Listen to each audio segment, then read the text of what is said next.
Years, Mayor. I'm 10 years. Welcome, I'm done. everybody. Yeah. We'll go ahead and call the meeting of the Pike I've done Creek Area 10 Council of Governments, as May trustee and 10 as 13, mayor. 2015 to order. 27 years. Thank you. Again, welcome, everybody. So, as is our wont, we will start with introductions here around the table. So, Councilman, if you would start us off. Andy Picos, Colorado Springs. Morning, Norm Steen, Teller County. Dennis Heisey, El Paso County. Neil Levy, Woodland Park. Nikki McDonald, Palmer Lake. Sharon Thompson, Fountain. Rod Chisholm, Fort Carson Deputy Garrison Commander. Brad McDonald, Air Force Academy. Morning.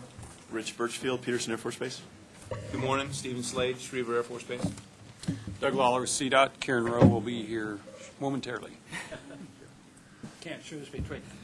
No, public transportation representative. I had two to pick. Jill Gabler, Colorado Springs City Council. Darrell Glenn, El Paso County Commissioner. Rafael Dominguez, Mayor of Monument. Rob McDonald, PPACG. Tyler Stevens, Green Mountain Falls. And I'm Mark Snyder, Mayor of Manitou Springs. Welcome, everyone. We do have a quorum, so we can jump right in. First item is agenda approval. I think perhaps we want to add an item C to recognize one of our previous board members and previous mayor of Fountain, Judy Kristen, if I have that name correct. So with that one addition under public comment, does anybody have any other changes or amendments to the agenda? Move approval with that change. Second. All those in favor, please say aye. Aye. Any opposed? Great, thank you. So we'll jump right on to item 3, public comment. And with your indulgence, I'd like to jump immediately to item 3B. We have some staff service awards, some staff members to recognize here today. And Rob, do you have Sure. You've got hardware and software. there we are. We'll start with John Hansen. I saw John come on in. John's been here 15 years in our GIS planning department. So all the graphics, the maps, the data. John translates all the X's and O's and ones and zeros and dots and all the others and make it, John and I joke over the years, eye candy. So you can understand all the traffic data, all the accident data, all the other data. GIS is just a small acronym, but he does a ton more with the analysis of it and make it usable for our long-range plan, our transportation improvement programs, and just the general public. When we're doing public meetings, the graphics really help explain some of the complex data. So we want to honor him with the 15-year service award. It also comes with a little white envelope so we can hand those over and really say thank you, John, for 15 great years. Well,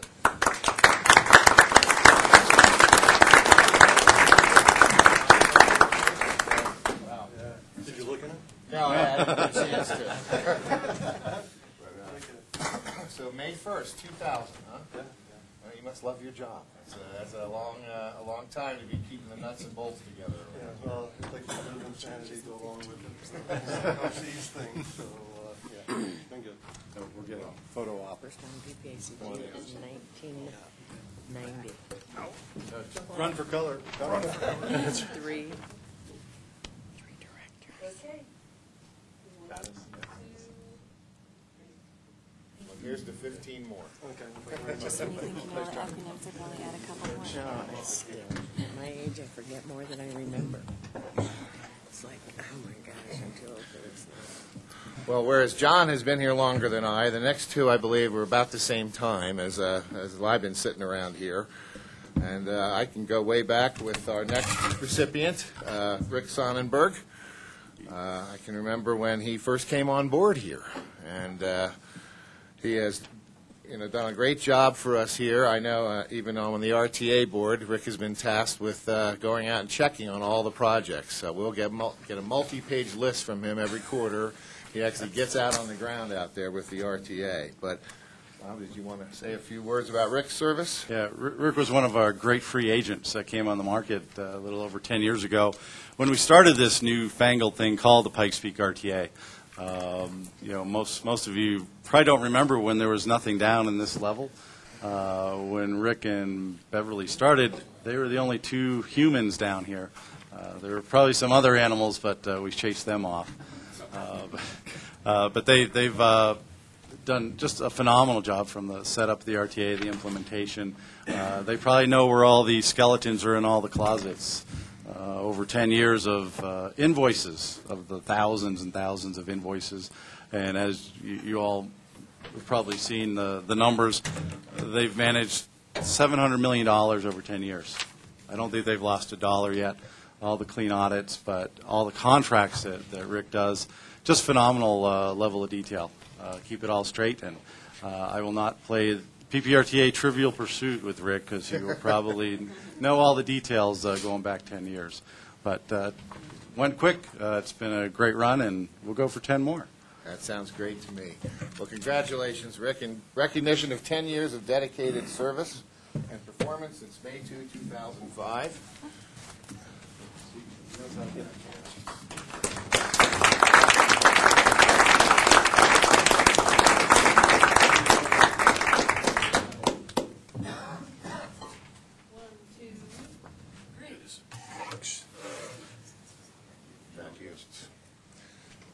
Sorry, Andy, keep making me do one like that. Stay. And we have one more person to recognize, also 10 years of dedicated service and performance, and that'd be Beverly Majewski, who I think all of us know is the controller of the funds around here and keeps our budget straight, and specifically with the RTA, she gets a lot of credit for any time the tax revenues exceed projections. Luckily, we haven't had to castigate her at all for coming in below projections, at least not in a while. So thank you, Beverly, for your 10 years of dedicated service and performance since May 19, 2005.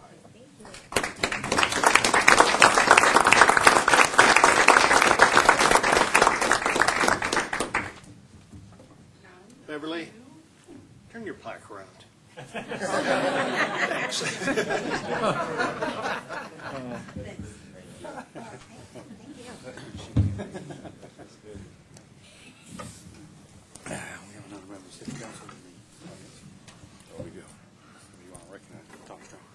Oh, yes, of course. Thank you, Andy.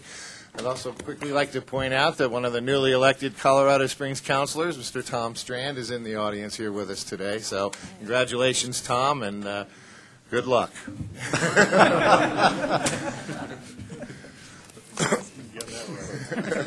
I almost did. All right, and quickly I'd like to jump to the newly created item C, and it just came to my attention this morning that Judy Kristen, former mayor of Fountain and former board chair of the Pikes Peak Area Council of Governments in 1996, we apparently lost her. And Sharon, I didn't know if you wanted to say a few words or...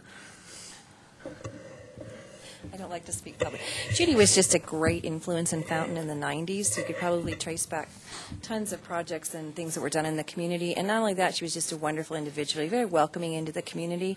And we just suddenly lost her a couple weeks ago. And I knew she was very active on the Pikes Peak Area Council Governments Board in the 90s, so I just thought it would be nice to recognize her for the service she gave. Well, thank you for bringing that to our attention. And sorry for Fountain's and the region's loss. It sounds like she had a very important role to play back in the early times. And it really reminds me of something I've been wanting to say, and I can't tell you how proud I am, and I think we all should be, of how we work together cooperatively as a Council of Governments. We have a great relationship with CDOT, specifically our Region 2. And, sometimes we tend to focus on some of the issues and problems we may have and don't take that 10,000-foot view and realize what a lot we get done here and all the things that we fund. And it's really been a long chain of folks that have been dedicated to it, right up to the folks sitting here today. So thank you. Okay. Well, we can get back to topics not on the current agenda, public comment. This is an opportunity for somebody in the audience to come up and speak to us about something that's not on the agenda. Anybody wishing to do so? Mr. Kerner, please.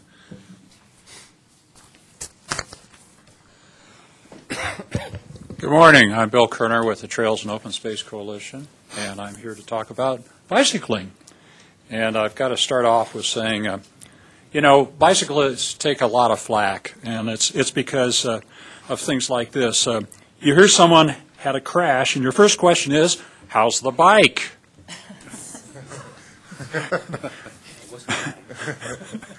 Okay, I'll try again. You have more bike jerseys than dress shirts. You buy a minivan and immediately remove the rear seats to allow your bikes to fit in. I'm guilty of that myself. And last but not least, a power bar starts tasting better than a Snickers. Is that possible? I don't know. Anyway, I'm here to talk about the economic benefits of bicycling. And last month you got copies of this document right here. I've got copies. I can pass those around. And basically, I want to share with you some thoughts about how we proceed. And before I forget about it, there's a nice article in the paper this morning by Rich Layden on the economic benefits of bicycling. The region's latest revenue cycle. Bikes bring big bucks to the Pikes Peak region. So take a look at that. As this document shows, the overall benefits, direct benefits, are about $28 million to the region. And then you take it a little further and include employee salaries and purchases that bike companies make, and you get to about $34 million and 372 jobs. That's just due to the cycling economy we have right now. So the question is, okay, what do we do? Where do we go from here? Where should we invest money? Because if we can grow this segment of our economy, we're going to be doing a heck of a lot better as a region. And some things that obviously come to mind are implementing the non-motorized plan, close the gaps in our trail system. And I just specifically picked out the Greenway, the Legacy Loop, the Rock Island Trail, and completing the Cottonwood Trail. Cottonwood Trail is particularly important because it's a major east-west corridor, and we've got a stop point at the Academy Bridge that needs a replacement using PPRTA funds. We want to make sure that that stays on schedule, and in fact, could move up so we could facilitate completing the Cottonwood Trail. So we also have commuter routes where bicyclists, surprisingly enough, a lot of bicyclists ride to work. We have some in our organization, and I think everybody knows someone at least that does commute to work. And many of those commutes are short, but they're important. So what are some high priority routes? The Woodman Corridor, downtown to Fort Carson, out to Peterson Air Force Base, Garden of the Gods to Union. And one thing we heard last night, we had a really nice show over at it's part of the Downtown Partnership events, the Evite events that they do on a monthly basis. And what we heard was that people really want to know where they're going. They want some signage. So that needs to be very high on our list. So what do? Well, we've got to convince you, first of all, to invest in bicycling. We need to convince the business community to invest in bicycling. And we need to really implement the non-motorized plan and the upcoming City of Colorado Springs bicycling plan.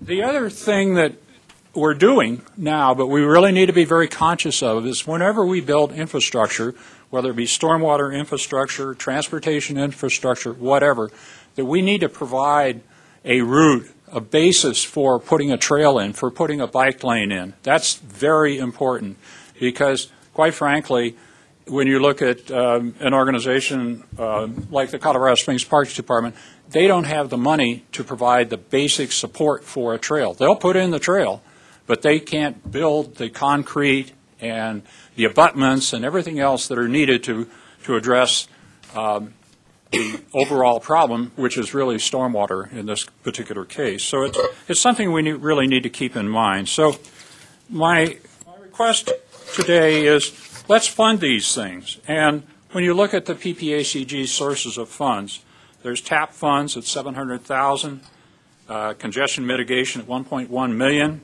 Metro funds at $7.8 million.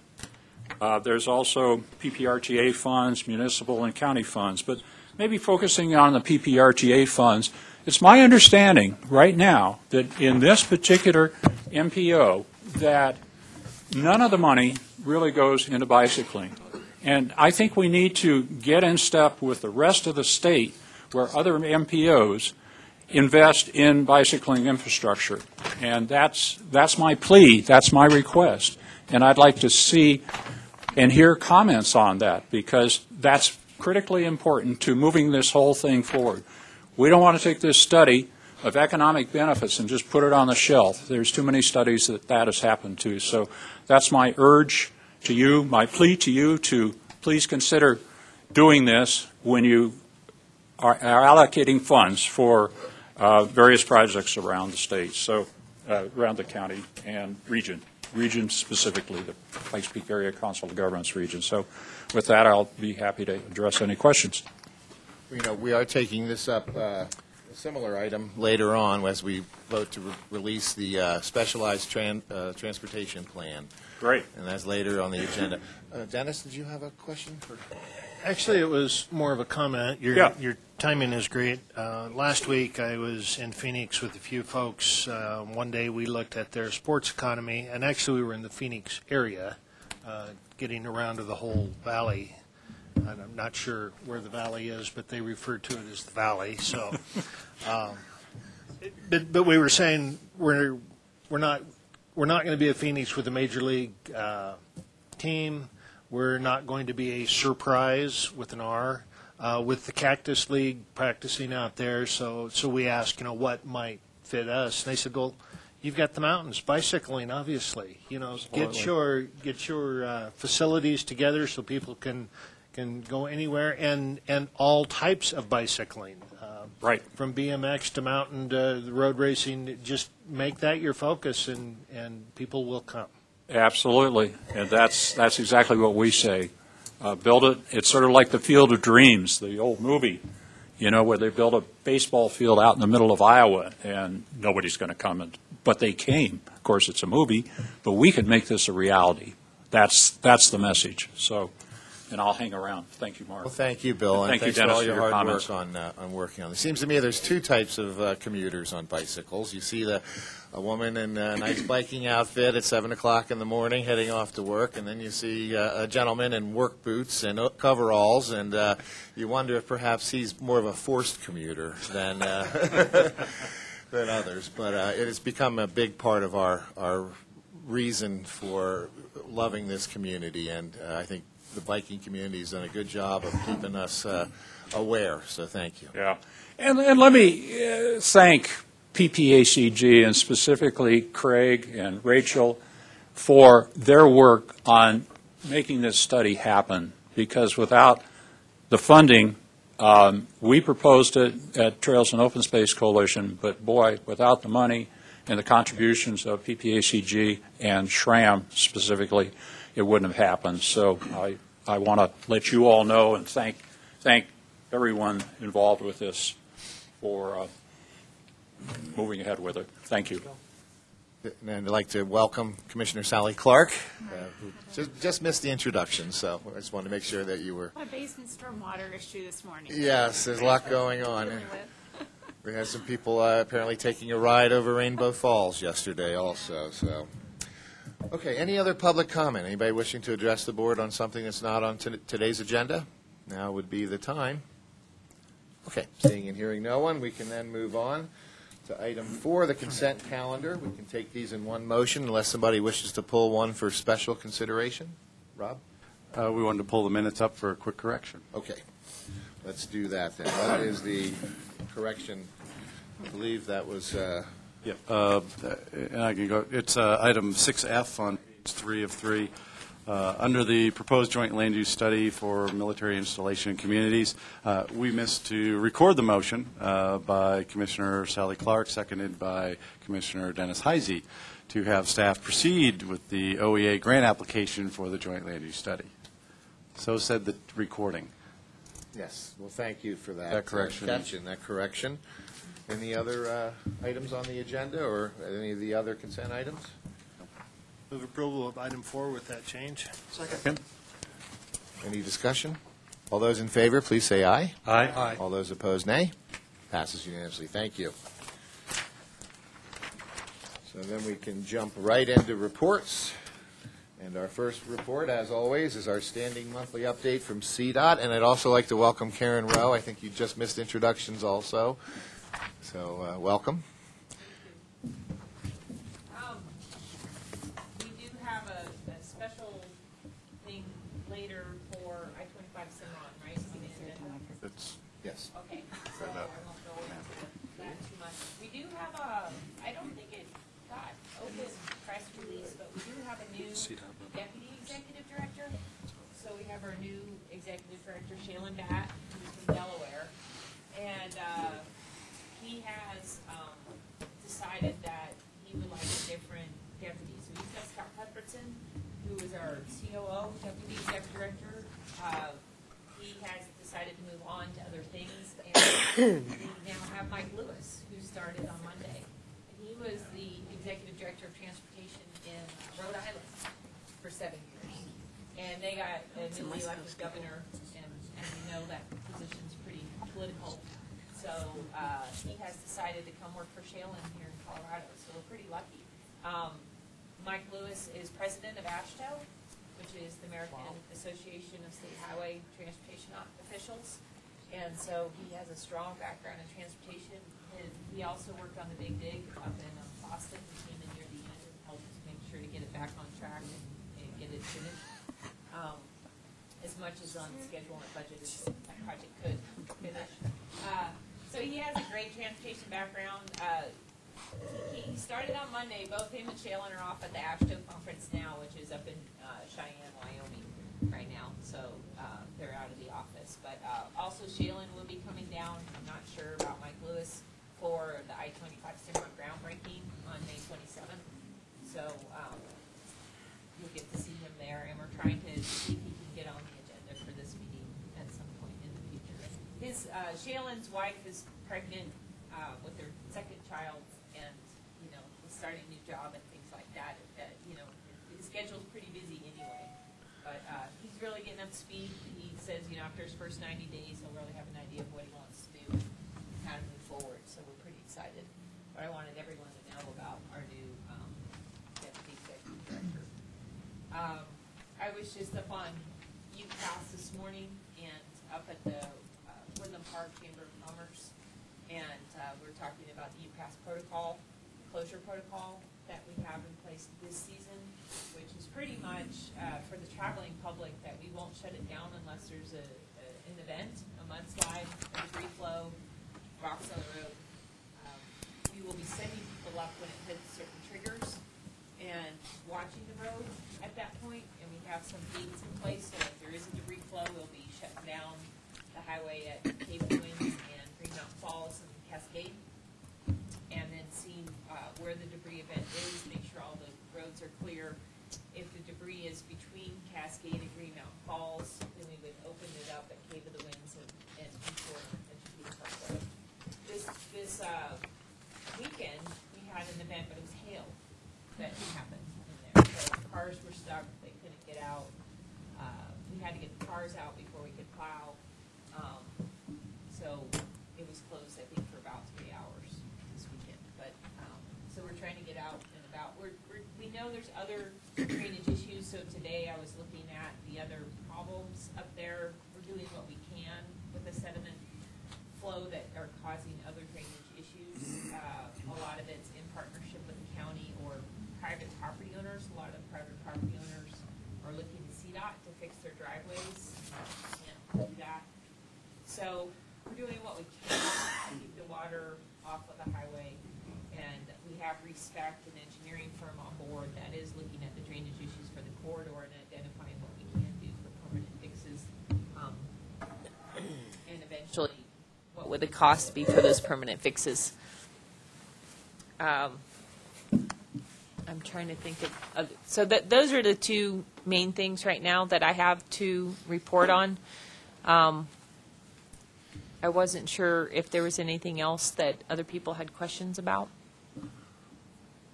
Please. If I might, I just wanted to make a couple comments. Karen, I just want to give my appreciation to CDOT. We had the meeting up in Ute Pass last night. There were 95 people. We probably didn't have enough handouts for everyone.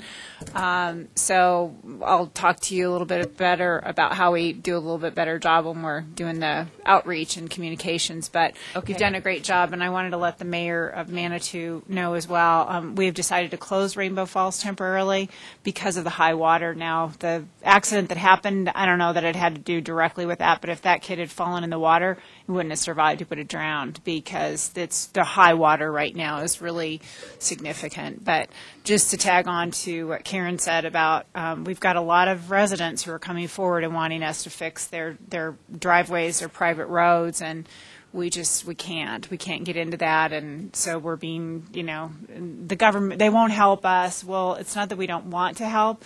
We just can't start doing that for every private driveway. So, but the CDOT structures are working, and there are some focuses on Fern Gulch, which is 4 Point C, up close to the pot shop, up there on Highway 24. Most people know where that is.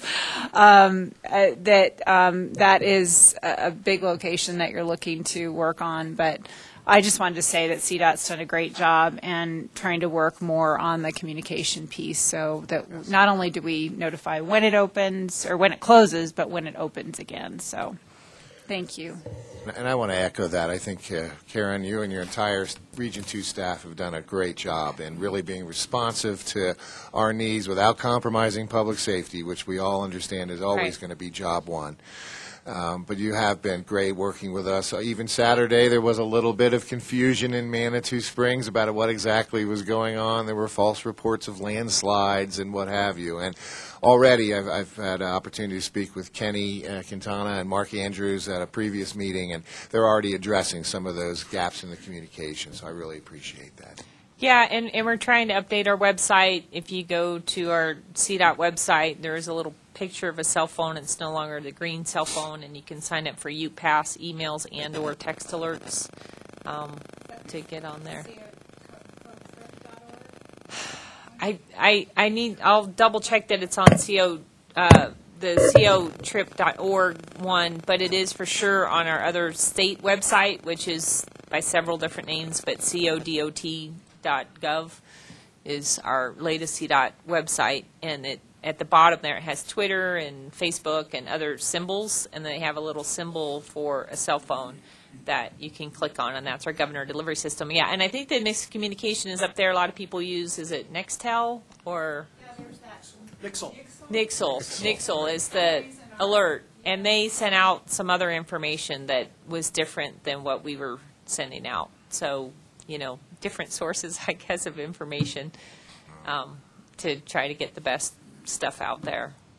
There was, I think, on the off-ramp for Manitou, there was a few rocks that fell down, but it wasn't shutting down the highway, and it wasn't a big rock slide. But we are looking into, we're seeing some new drainage flows with issues on, I know, towards the Rainbow Falls Trail. And then, Sally, we're contacting with our bridge maintenance person to come out and look at Rainbow Falls and make sure everything's fine there. So, just keep telling us about things. It is a team effort. Like you said, Mark Andrews and Dave Watt and Doug Lawler and Kenny and myself, we're out there splitting up, tag teaming, doing what we can to get the message out, and trying to keep our website up to date. And like you said, getting better handouts and more handouts to be delivering. Well, I'd like to call Saturday a good dry run, but I don't think that would be appropriate, so we'll call it a good practice run. But we just need a little break with the rain, but I hear we're supposed to be getting more. So we have, I don't know, I was just up there, we have Traco and another kind of, then we have dump trucks, and we're clearing as much out as we can today before the next storm comes in. Thank you. Any other questions for Karen or any of her staff? Karen, I may have misspoke earlier. We do have Cimarron I-25 design build presentation, but it's right here now. So. Oh, okay. Is it in the executive director's report? Nope. Oh, no, sorry. I'm looking at the agenda. I did? Well, we're still in the CDOT monthly update, and then following is Cimarron I-25 design and build presentation. Okay. Yeah. You're not misreading, Mr. It's a long All right, item. so Dave, It's why- one long item. You want to come on up? Keeping us all straight. We'll let Dave present on that. I think now would be an opportune time, Mr. Watt. Thank you. Thanks, Karen. Thanks, Chairman Schneider. Dave Watt, one of the resident engineers with CDOT, and we're going to talk about the I-25 Cimarron interchange. And we've got some good news. We're moving forward. This is a great direction to be going with this project.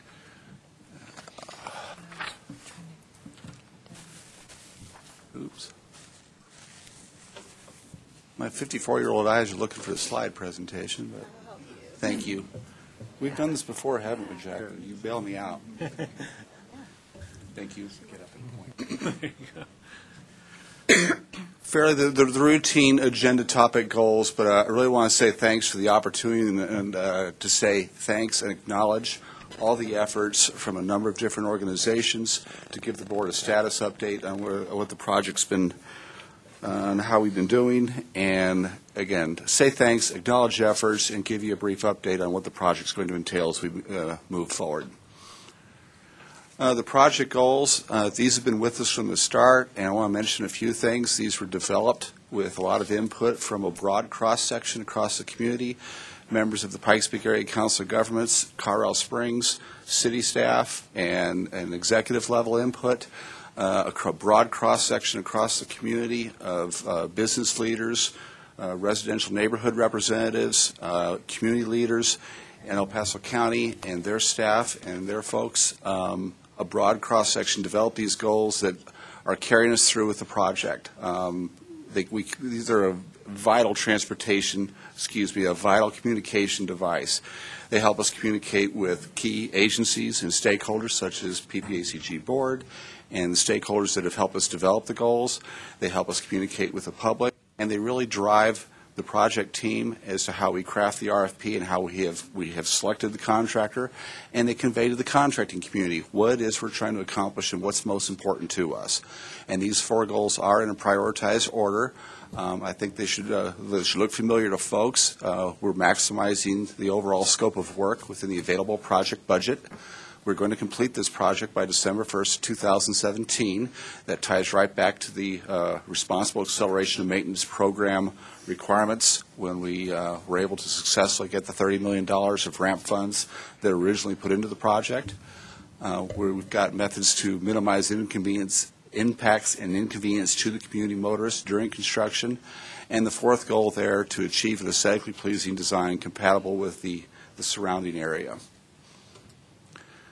Purpose and benefits here, those are kind of the broad spectrum, but kind of the key message I want to take away here, and I hope, again, this is somewhat of a reiteration, is that we're going to put a brand new contemporary designed interchange in the correct location for I-25.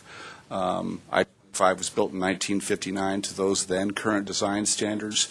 This is going to be a nice upgrade to put the proper alignment of the interstate. It's going to be safer. It's going to be a lot more mobile and able to move traffic better through the area with a contemporary interchange. I heard Bill speak earlier about the trail advocacy aspects of the community, and this project, that number one goal, one of those sub-bullets that I didn't show you today, was to also improve mobility for all modes of transportation. And we'll show you a slide here in a little bit about some of the trail connectivity that I think we're improving. The status, we have hired Kramer, North American, along with Tavares, Simmons, and Holderness. That's the design build team that we have selected. They've been issued a notice to proceed. The design efforts are well underway. We've had some initial site preparations that are underway. You saw a lot of the invasive tree species along Fountain Creek, particularly to the west of I-25, that have come down. Those invasive species tend to kind of crowd out the more natural vegetation, and they also tend to clog up the stormwater. But that effort's underway. There's a lot of geotechnical investigations that are going to be coming up with additional soil borings. You'll see that in the evening if you want to drive out at night, when there'll be some lane closures to allow that to occur. and initial construction phase beginning in June. And what that will entail, I'll describe a little bit more detail later, will basically be some utility work relocations, embankment work, some initial bridge construction, and some drainage work. The project configuration here, you see the I-25 single-point urban interchange. That is the basic configuration of the interchange type that the Kramer TSH team is going to be building. You see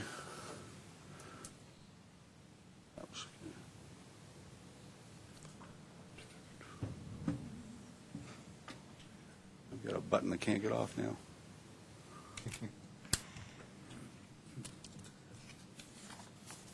Help's on the way. Take the exit. Yeah. Take the exit. Southbound exit.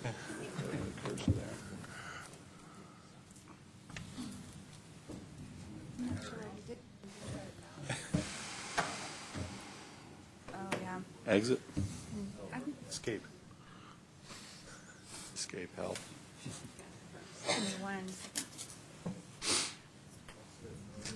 Last time it disappeared by itself. Now we're in suspense. There we go. Yeah. Don't touch that Do you anymore. want a pointer? Is that what you want? That's what I was looking for. but Okay, that's fine. this orange Okay. laser. Can you try that? There you go. Here you see the single-point urban interchange. We're going to discuss some additional requested elements. The first additional requested element is the full-width bridge structures that are being provided here. I think folks are aware that we have 3 lanes today. There'll be 3 lanes open to traffic when we're completed with construction with this project, but there will be room for the I-25 overpass over Cimarron Fountain Creek that the HOV lanes will be able to fit within that bridge structure. A second additional requested element is replacement of the US 24 bridge over Fountain Creek. That is additional scope of work. Both these elements are additional scopes of work that the Kramer TSH team has provided within the available budget. The third additional requested element that they're providing is this trail and creek work along Fountain Creek between the US 24 bridge, that'll be the new bridge again, and tying that into 8th Street. A little bit of trail connectivity here to take the trail off of the Midland Trail, the main line, and up to 8th Street. And the fourth additional requested element is what's referred to as a quadrant intersection, and I'll discuss that with the next slide a little bit. I want to answer the easy question first. This is a little bit of confusion. We're not taking away 8th Street here. This is just the graphic that we pulled out of the proposal from Kramer. This is what's referred to as the quadrant intersection. This will be a new road built across the former Express Inn property, and what this allows us to do is take left turns out of the US 24 8th Street intersection, which is causing a lot of delay at that intersection. It backs up along Highway 24 and affects the interchange operations. By putting these left turns here, we're able to free up that east-west movement through the intersection and get this traffic over onto 8th Street that wants to get there without having to go through the current existing intersection. So there will be a traffic light in this location. There will be a traffic light in this location as well. We've had some very good conversations with the landowners there that are most heavily affected, being the Acorn gas station and the shopping malls on the southwest side of the intersection there. And they're very excited, I would say, about the upcoming improvement. We feel that's really going to provide some beneficial operations to the 8th Street 24, but also a big benefit to the I-25 Cimarron interchange operations. And again, just to touch base on it again, the creek work here, that's going to clean up that section of channel in between US 24 and 8th Street.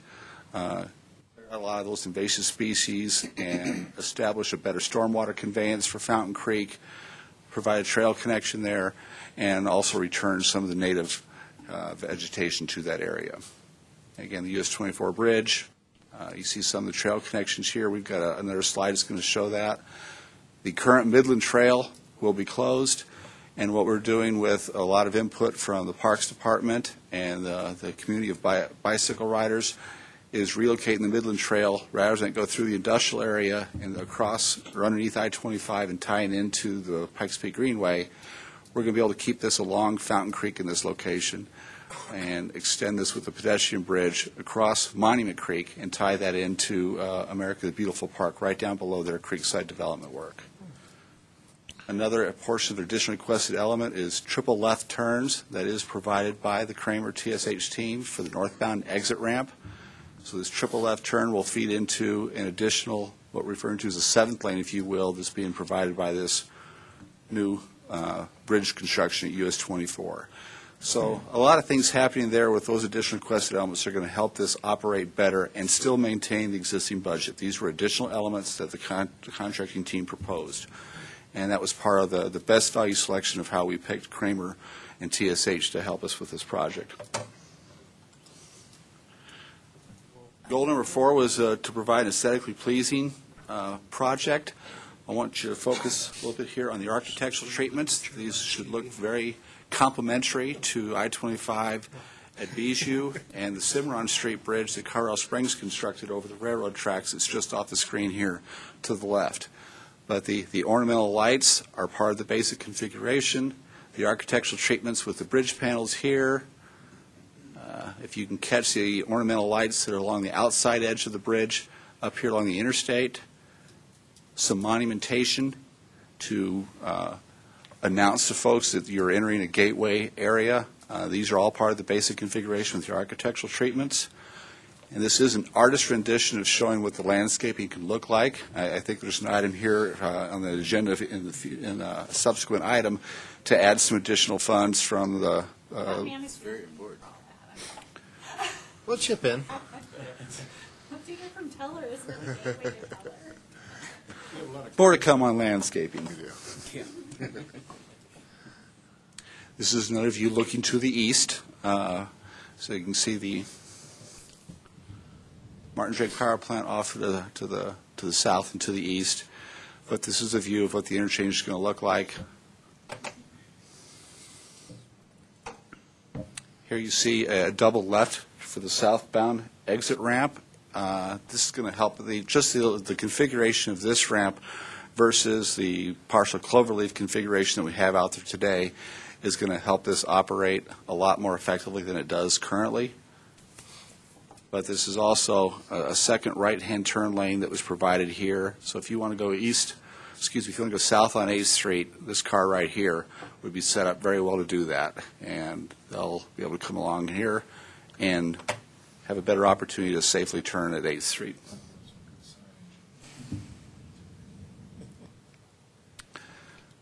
View from America the Beautiful Park, looking to the west.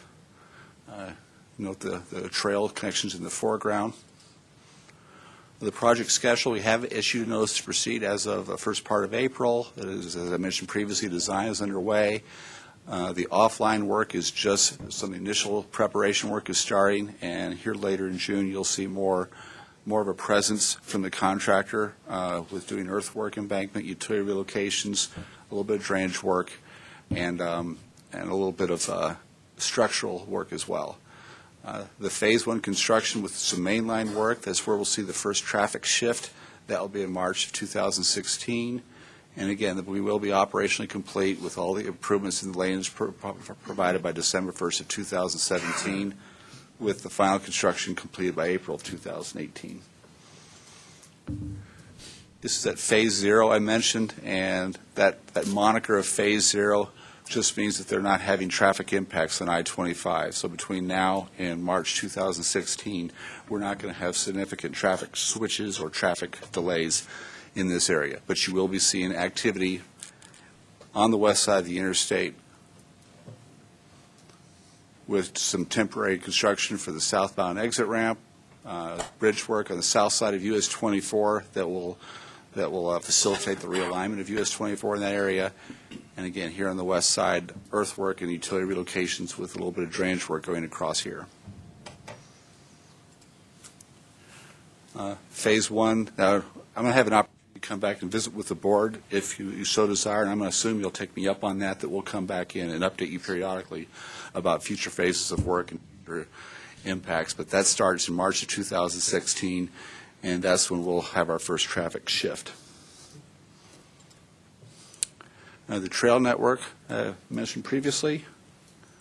Here's the current line of the Midland Trail going underneath I-25 and through the industrial neighborhood here.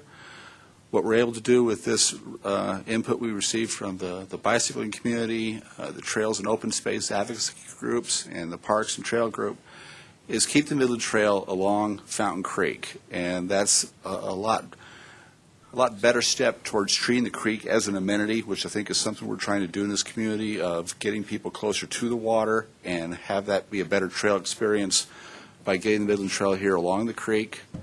We'll be resetting this bridge that currently crosses Fountain Creek on the west side of the Monument Creek side of the branch, if you will, and we'll be adding in a pedestrian bridge over Monument Creek that ties into the America Beautiful Park and the Pikes Peak Greenway Trail along the east side of Fountain Creek there.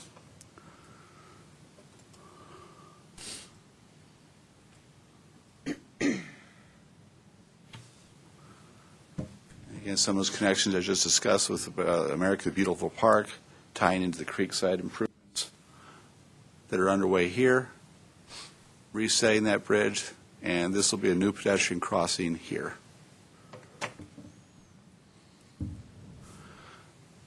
The Executive Oversight Committee has a broad cross-section there as well. You see representation from Karen as CDOT Region 2 Director, Randy Jensen with Federal Highway Administration, Steve Cox and Travis Easton were representation from the City of Colorado Springs, Commissioner Clark from El Paso County, and Richard Zamora from our CDOT headquarters branch. These were the folks that were able to help facilitate the feedback and input that kind of came up through the channels from the project team, from the project management team, which I'll show you next, and with the Executive Oversight Committee, by informed consensus, if you will, helping us make the key decisions along the way about releasing the draft RFP, releasing the final RFP, and helping confirm the selection of the design build team that we've completed. Yes, sir, Mr. Knoll. Some of us around this circle remember a feisty, hard-working, vocal leader that's still sitting around this table over there, Sally, and a few of you in Manitou. You remember the struggle of trying to get the first exit there to do this. And lots of times, as we go forward now, we forget those of you who went on the line to make it happen. I even remember some of us who might have been resistant at the time, but job well done. Well done. Team effort,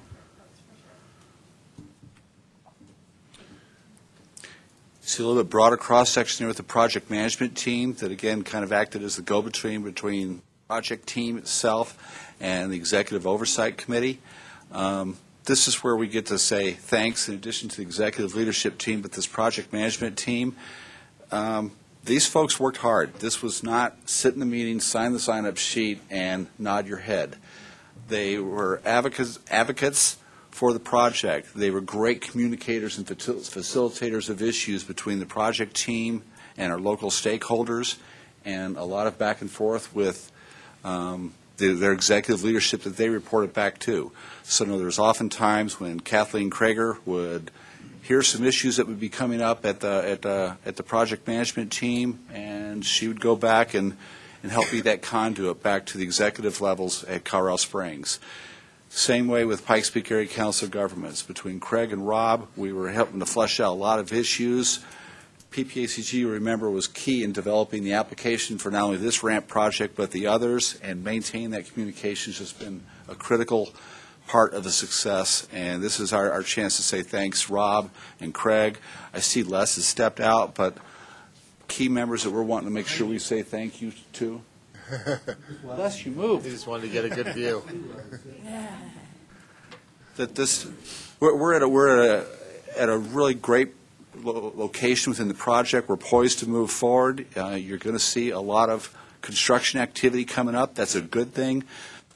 But the region really wants to say thank you to the efforts of the project management team members, the Executive Oversight Committee members, and thanks for keeping this project moving forward. It didn't happen without a lot of work, and these folks up here at the project management team and at the executive level, as well as our aesthetics team and our working team stakeholders,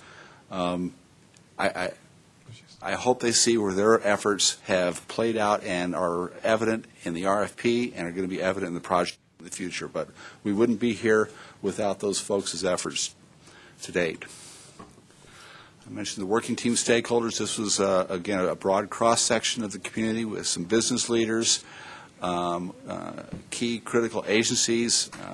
You see Commissioner Lesgrew in there as well. The Downtown Partnership, again, a broad cross-section of folks that weighed in on key aspects of the project and help us keep this moving forward and help the information get out there of how the project was progressing along. Another key team here was the Aesthetics, Landscaping, and Trails team, a broad cross-section there of community leaders, bicycle advocates. One of the key members there is Brett Iverson with the Homeless Outreach, has helped us communicate with folks that are out there in that area that are going to be affected by the upcoming improvements. Question and discussions, and I think we've got some acknowledgement that we would like to hand off to some of the key members here, being Chairman Schneider, Rob, Craig, Les.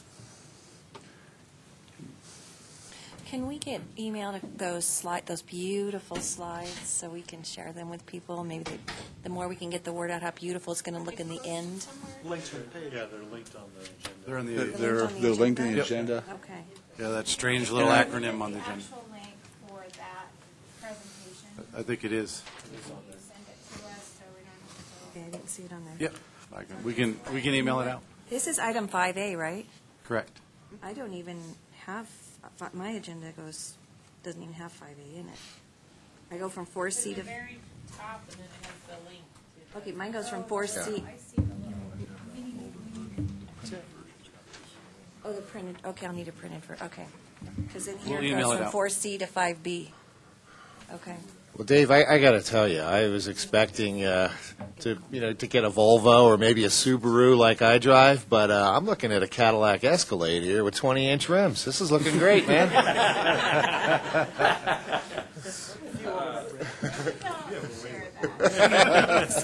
Only Mark. No, I'm really, yeah, that's solely my opinion, but I'm so impressed with what you presented here today. Specifically, you're addressing the 8th Street issue, because that has kept me up at night worrying that we're going to do all this work and not have some solution for 8th Street. So I'm particularly drawn to that. I think this is fabulous. This isn't the ultimate solution, but this does buy us some time Yes. at 8th Street. One last point, want to let folks know that we are having an open house May 26th at the City Auditorium, and the following day there'll be a groundbreaking ceremony, hopefully at the northwest corner of the intersection. Hopefully things dry out by that time so we don't have to go to Plan B. But Shovels versus sledgehammers this time? no sledgehammers. Yes, Karen. How do we get to that groundbreaking without getting our feet wet? That goes with I think the chairman has already agreed that he would make sure we weren't going to have rain the preceding 5 days, is what he told me. I was worried about crossing the creek because I don't know how to get around to Oh. the backside. You can get there off Colorado Avenue to Walnut, Chestnut. Rain roots are on sale right now.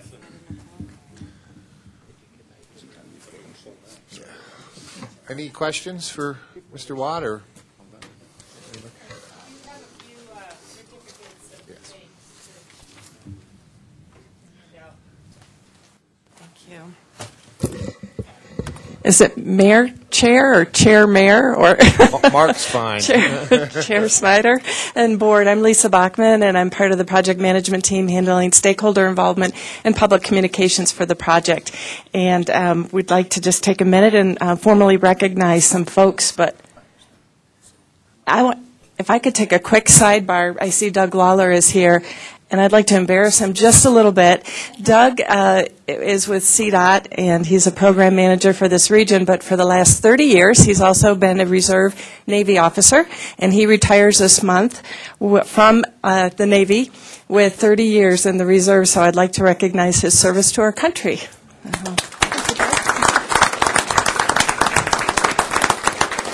And Commissioner Glenn, do I dare? Go Air Force. And I'll add Go Navy. There you go. All right. Well, I'd like to just take a second, and as we said, we've had many individuals in the community who have worked very, very hard, and as Dave said, they didn't just come to meetings, they really actually worked. And so we'd like to take a minute to recognize them and thank them publicly today. So I'm going to hand these to Karen, and she is going to pass them out. So we're going to start with Craig. If you would come up, Craig Casper.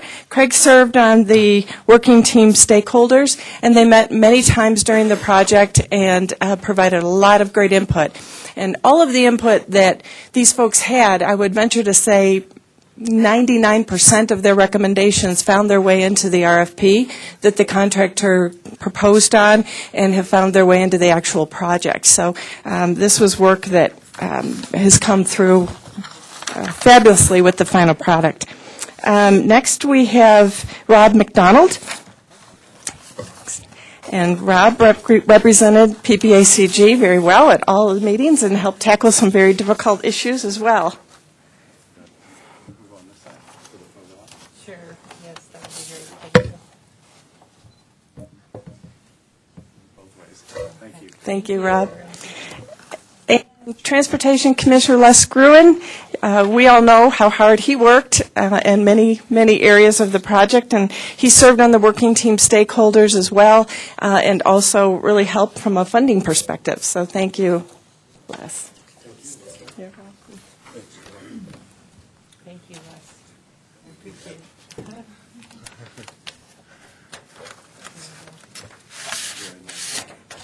And Chair Mayor Snyder, we'd like you to come up and represent the entire PPACG board and accept this certificate. Under those conditions, I'm happy. Okay. Thank you. Thank you very much.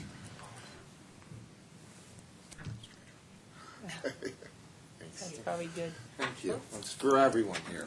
And we'll continue to keep everyone informed about the progress through Rob as well as Rachel Beck. We will send invitations to the open house as well as to the groundbreaking and hope to see you all there. And Karen, would you like to say any final comments? You know, I feel kind of funny being here for the ceremonial parts because all the work was so much done before I became region director. And so really this is a team effort. It's a team with the CDOT team. It's a team with the community and with the consultants. And it really is a exciting project. And like you said, we got a lot more than I expected to get to. So I'm very excited and proud to be representing this project. And I do want to say thank you. Also, something I forgot to announce, Doug's retiring from the Navy after 30 years, but he has also announced his retirement from CDOT. So he has said, I'm done. He's gonna have some time to rest and do some other things. So the end of June. So he will be here for our June meeting. And so luckily he's given us enough notice that I'll start to work to try to fill his position. I don't know about filling his shoes. So it's a sad time for us to be losing Doug, but it's an exciting time to be starting this project. And we still have a great team leading the project effort. So thank you. Let's give a round of applause for all.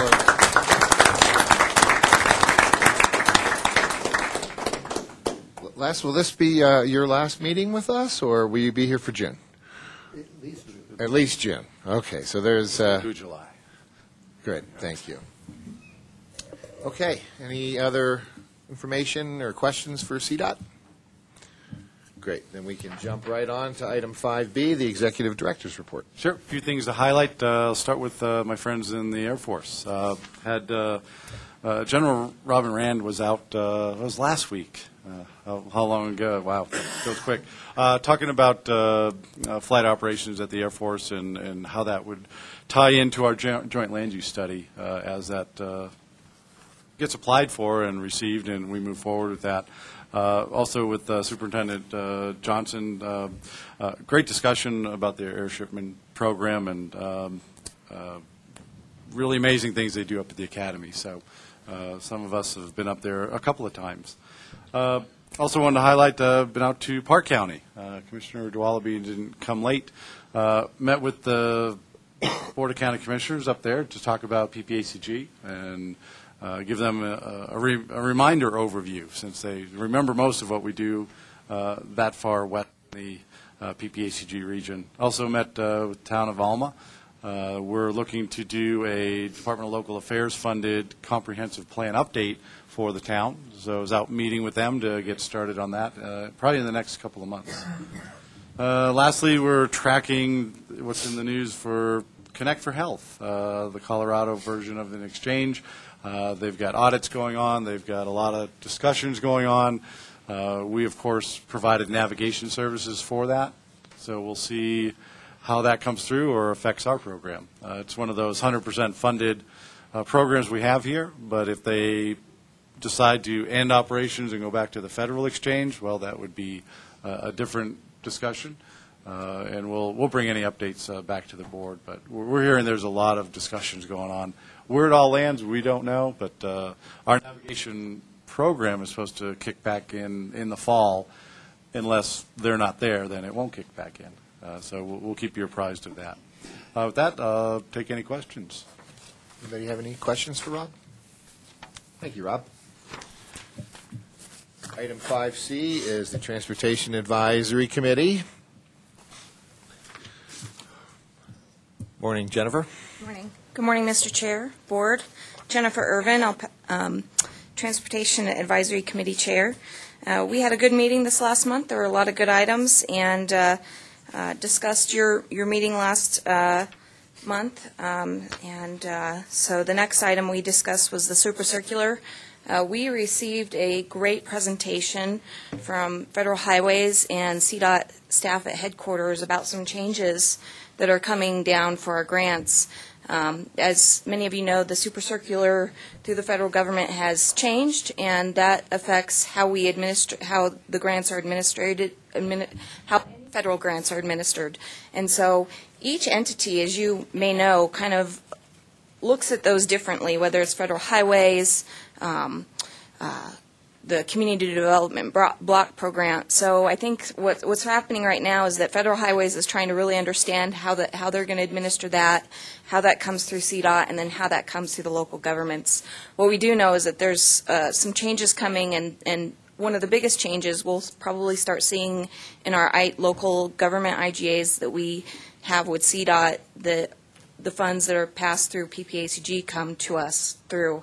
And so some of those changes include specific end dates for projects. So we need to make sure that as local governments we're moving those projects along. So I think that some of that is still going through evaluation and trying to understand what that all means. And so we'll see some of those changes in some of our grant IGAs for the projects that we do through money here. So that's something that's ongoing.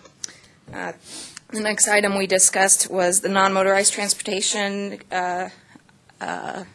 representation on TAC. That was an item that you sent back to the TAC last month, and that was included, our recommendation was included in your consent agenda today, and that included that Mr. Hyde sit at the table on a trial basis for the development of the next TIP program, and we would revisit a permanent solution later on. I think that was something that Mr. Hyde and Ms. Susan Davies were very happy with, and we invited him to the table, and he participated in that meeting the same day.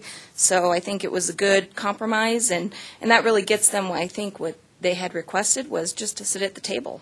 So not really having to go through a lot of bureaucracy to include him as a member. So the next item that we discussed was the 2013 to 2018 Transportation Improvement Amendment, and this was the special call for projects. And the committee recommends to you to fund the projects based upon the second option, which includes funding for all the projects, a portion of the funding for the I-25 Cimarron landscaping projects, but does not include a recommendation for funding for the Baptist Road I-25 interchange repayment. The next item we discussed was the 2016 to 2019 TIP program, and we are recommending that that program be out for public comment. No new projects were added, but really as we have been discussing, and as we saw at the Cimarron I-25 interchange project, a lot of these projects that we already have in the tip are seeing increased prices, so that recommendation includes additional money for some of those projects already in the tip. I would also note that some entities submitted requests for project cost increases for projects included programmed before 2015, and these were not included in this recommendation, and we anticipate that this will be addressed in a future item that comes to you. And then the last item we discussed was the regional transit and specialized transportation plans. This is something that has been being prepared for about a year and recommends specific action items to improve those plans. And we are recommending to you that those plans be released for public comment. And we also received an update from Mr. Casper on the schedule for the 2040 Regional Transportation Plan. There's a lot coming on, and we'll be seeing a lot of items come through the committee over the next few months. And our next scheduled meeting is May 21st. Okay, thank you. I had a question. I try to read between the lines sometimes here, and I see the tax recommending not to include the Baptist Road I-25 debt repayment. And I was wondering if you could maybe expand a little bit on the discussion. Was it the sense that this is kind of a CDOT obligation and we shouldn't maybe be filling that gap? Would it be correct? Yeah, there's several discussion, and actually it wasn't really discussed for that long because there was some discussion on, that was an agreement between CDOT and BRDA, and that repayment really should be coming maybe from RPP funds or other sources rather than our Metro funds, rather than those funds that might be identified for projects that mostly we try and use local projects for. There was also some discussion on whether that funding source could be used for that. So I think we all recognize that debt repayment is a very important commitment that CDOT has made, and we want to make sure that hopefully that's done as soon as possible. But that was kind of some of the discussion, is that funding source the best location to do those debt repayment from? And similarly, I see the TAC is recommending $783,000 towards the partial landscape. And I'm just wondering, isn't that kind of a similar situation, or? Correct. And I don't know if Rob has a summary of this, but there's been a lot of Metro funds over the past 5 years that are going towards these type of projects. So I think that's from the tax perspective, that's a pretty difficult thing. But on the other standpoint is that for that project, it's something that's kind of ongoing, and we've already committed Metro dollars for too. So I think that's just a recommendation to you as a board, and you guys will, this board, will determine how to proceed. Well, thank you. Excellent report as always. Anybody have any questions for Ms. Irvine? Apparently not. May I? Please. Well, it's sort of a sideline, and I know Jennifer and others, especially from our technical team, have been very involved in the waters of the U.S. We did, at the national level, the House resolution passed to require more input by state and local governments on the EPA regulations related to the waters of the U.S. So now it will depend on the Senate, but the EPA is intent on moving forward with the rule. We have not yet seen the draft, and in fact, we won't be able to see the draft until it becomes a rule, which is pretty unfortunate for any meaningful dialogue or input. So just to let you all know that to be aware of what's going on, and in the Senate, we're going to need some support in asking our senators to essentially oppose the rule. That's a separate bill, and we'll keep everybody informed. But the House resolution passed, and I believe it was pretty significant, 261 to 155. So that's good news, but we're not out of the water yet, I guess I might say. And Jennifer, was there anything else you wanted to add on the, thank you for all of the work that you and I know so many of us, including PPACG, have done to voice our concerns over the implementation. And according to EPA, in a conference call some of us were on a few weeks ago, they basically said, we're going to roll out the rule, you'll be able to see it at that time, and then we're going to outreach to let you know how the implementation will work. So not exactly what we would call a very collaborative process. So. I think Commissioner Clark summed it up well, and I think we continue to need to stay on top of that issue. Thank you. So our next item, 5D, the Community Advisory Committee. CAC, Mr. Moore.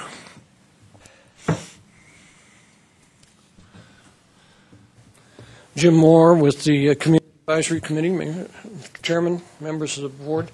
I'm going to basically try to channel Jen Nellinger, who chaired the meeting last month because I was out of town. In my review of the minutes and the report that you already have in your package, it would appear that we basically, after some discussion that went smoothly, endorsed what the TAC recommendations were on the key action items. So you have in front of you tip 28 with what you've already discussed as the issues and the additional funding alignments. We are recommending that you approve that. The TIP program for 2016 to 2019, again, we're approving that. I was in on some of those discussions, and I'm impressed with the work that Ken Prather and that team has done. And similarly, the Regional Transit and Specialized Transportation Plan, which was alluded to in the earlier discussion about bicycles, is forwarded, and we're recommending that that be put out for public review and comment. Other than that, I can't speak for Jen. she's not with us today. So if there are any questions, Rob may be able to fill us in, or I can rely on our brains. Nope. Oh, Jacqueline's gone. So there we go. We don't know what we're doing. Any questions on the CAC report? Anyone? Thank you very much. So the next item will be the Regional Advisory Council, the RAC.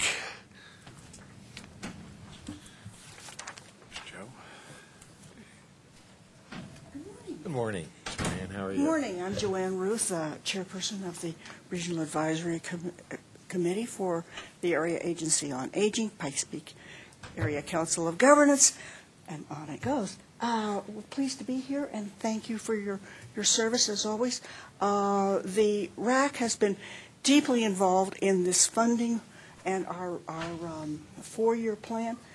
We have now finally arrived at the numbers and approved a presentation to be given to you. Guy Dutra-Silveira, our executive director, will be doing that. If there are any additional questions, I'll be glad to answer anything I can. I know that your time will be spent well with Guy. We ask for your approval and consideration of our plan, as well as our very well considered numbers, reconsidered as the state legislature threw us a curve, as you all know. So thank you for your efforts. Any questions? I did have a quick question. Certainly.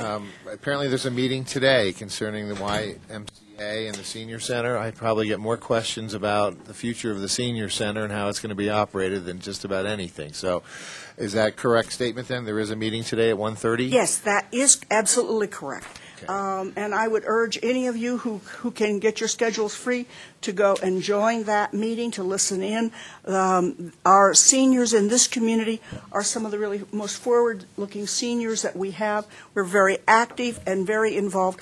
And I will tell you that for those of you who do not know, the Senior Center was directed, that energy has come directly from the seniors throughout the, as that Hancock, the Senior Center complex has been thoroughly resourced when it was in the very beginning and researched. So this is an ongoing effort, and we are very proud of it. So I hope it goes well today because we need it. I need it, and so do all of you coming up shortly. So, oh, I'm so sorry. Not so short as you think. I'm so sorry. I'm just trying to find time to go enjoy it, so we don't want to mess it up, okay? Thank you. Thank you, Joanne. And I'd be remiss if I didn't point out last item on this report is Guy Dutra Silvera is apparently looking at retiring in August. So we have a little time to digest that, but we're going to miss you already, and it's only May. So glad we have you at least through the summer. Any comments or questions on the RAC report? And we can jump right to the Mobility Coordinating Committee. Good morning, Director, Chair, Board. I'm Jennifer Wilson with Mountain Metropolitan Transit. We had an action-packed agenda, and you have the report in front of you. I'd like to open the forum for questions. Anybody have any questions other than what is WEX? Yeah. Wright Express Corporation. And The actually, company name. Goodwill and several of our organizations use the program. We had a presentation on its benefits and return on investment. Okay, thank you. Any other questions for Ms. Wilson? Nope. Thank you. Thank you. And finally, at the dais here, I believe everybody has a copy of their AFCURE report. And here's Rich Muzzy right on time. Yes. Thank you, Chairman and board members. The AFCURE report was included on your table. We had a good representation from the regular committee members of the wastewater treatment plant entities and also from the stormwater entities within the region, the MPDS permit holders. The first agenda item was integrated planning. We had a presentation from Amy Woodis of Metro Wastewater on integrated watershed planning, which is taking a more holistic approach to watershed planning, looking at stormwater needs, wastewater needs, infrastructure needs, what the regulatory issues and concerns will be, such as clean waters of the U.S., nutrients regulations, ammonia limitations, and seeing any compliance schedules for wastewater treatment plants, and trying to get your hands around some sort of planning approach to go ahead and address all those needs in efficient manner as possible. So Amy described what Metro Wastewater is doing there in Denver, just to go ahead and give us an idea what's possible, how much it would cost. We also went ahead and discussed data housing needs. The entities within the Fountain Creek watershed are collecting a lot of data with regards to water quality and other issues, and we talked about the best method to go ahead and store that data, and we went ahead and got some cost estimates from Colorado Data Sharing Network to go ahead and enter that data in. And we talked about the resegmentation study. Why this study is important is stream segments from the Fountain Creek watershed are defined according to geographic points. That is kind of when one stream comes into another, where water quality is different, where there's changes in land use. And based upon those stream segments, water quality standards are set. The last time there was a resegmentation study was in the 1980s and the 1990s time frame, and there's been a lot of changes in land use since then. As part of the Arkansas River Basin hearing in 2013, the Commission recommended that we go ahead and take a look at stream segment 4, which we call an all tributaries stream segment, because it contains tributaries to kind of most of the streams within the Fountain Creek watershed. And so we're trying to better define kind of, what the breakout should be of those different stream segments. And this is critical because, again, standards are set based upon those stream segments. So if you have a discharger discharging into a specific segment and that segment isn't classified properly, it can cost millions and millions of dollars. So we're trying to get kind of look in the future and go ahead and properly go ahead and designate those. So we currently have 8 participating entities in that study, and we're also getting some help from the Colorado Department of Public Health and Environment Water Quality Control Division. That's pretty much it. So the 10 to 16,000 estimate for data storage, do we have a funding source for that? We're looking at each of the individual entities right now. So we're trying to go ahead and develop a budget for 2016, and that will include the data storage. Thank you. Sure. Any other questions for Rich? Please. Commissioner. Last night, the contractor made a presentation, I think, of a segmented plan down Fountain Creek, clear from its access point, clear down to I-25. But much of the Water Creek, Fountain Creek, is on private land. What does the plan? How does the plan purport to interface with private landowners in influencing the watershed? Yeah, we're working with the private landowners in trying to see what their needs are, such as the Upper Fountain Creek and Cheyenne Creek master plan, which you've probably heard about. A lot of that is working with the individual plan owners, seeing what their funding needs and issues are, and trying to go ahead and help them identify what the problems are within their portion of the stream and creek to go ahead and see what the best solutions are. A lot of the problem revolves around funding and trying to get the funding to go ahead and address a lot of their problems and issues. Mr. Clark already talked about the issue of repairing driveways, for example, on private property. But now we have portions of Fountain Creek on private property, and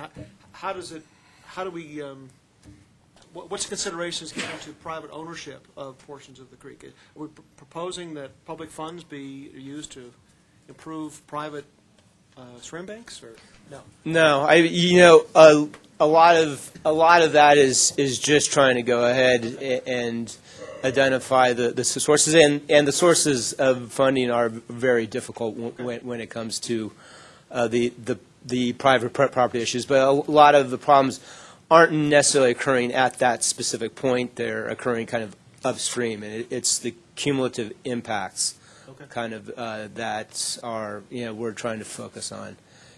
Trying to go ahead, and it's certainly easier to get funding to address the problems in the public right away. And in the private sector, it's tougher. Yeah. Yeah. Okay. So we're trying to work on addressing those funding sources. Thank you, Rich. Sure. Thank you. Okay, we can jump into our action items, and action item 6A is the Area Agency on Aging 2015-16 funding allocations. Good morning. Morning. Guy Dutra-Silvera, Director of the Area Agency on Aging. I'll get it right. We have in front of you a consideration of the Regional Advisory Council's recommendations for funding for the upcoming year, 2015-16. You can see the amounts that we have to work with on the first page of your memo. And I'd like to talk a little bit about the attachments that are in your packet. Attachment 1 actually shows what the recommendations are and a little bit of rationale about those recommendations. Attachments 2, 3, and 5 all have to do with the Technical Review Committee of the Regional Advisory Council. So I want to talk a little bit about the process that the Technical Review Committee went through.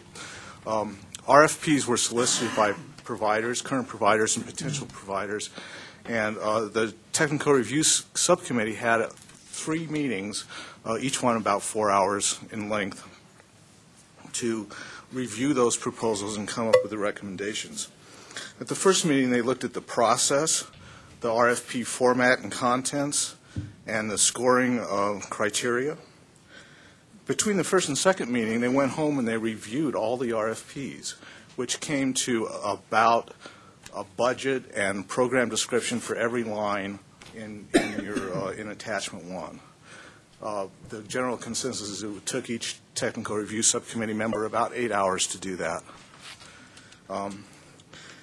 And then they scored those projects and came to the second TRS meeting. At that time, we had a group review of the RFPs. They had an opportunity to rescore those RFPs if they desired, and they also had questions for the people who had written the RFPs, which staff then gave to the applicants. At the third meeting, they reviewed the information given by the providers and made a determination or a recommendation of the allocations that was taken to the Regional Advisory Council. So the technical review subcommittee process and then the RAC process was fairly extensive. Included in the lines in your packet are PPACG programs, and those are going through some changes. Jackie said she was going to be there to bring up a slide for me. This would be attachment 4, I believe. Yes.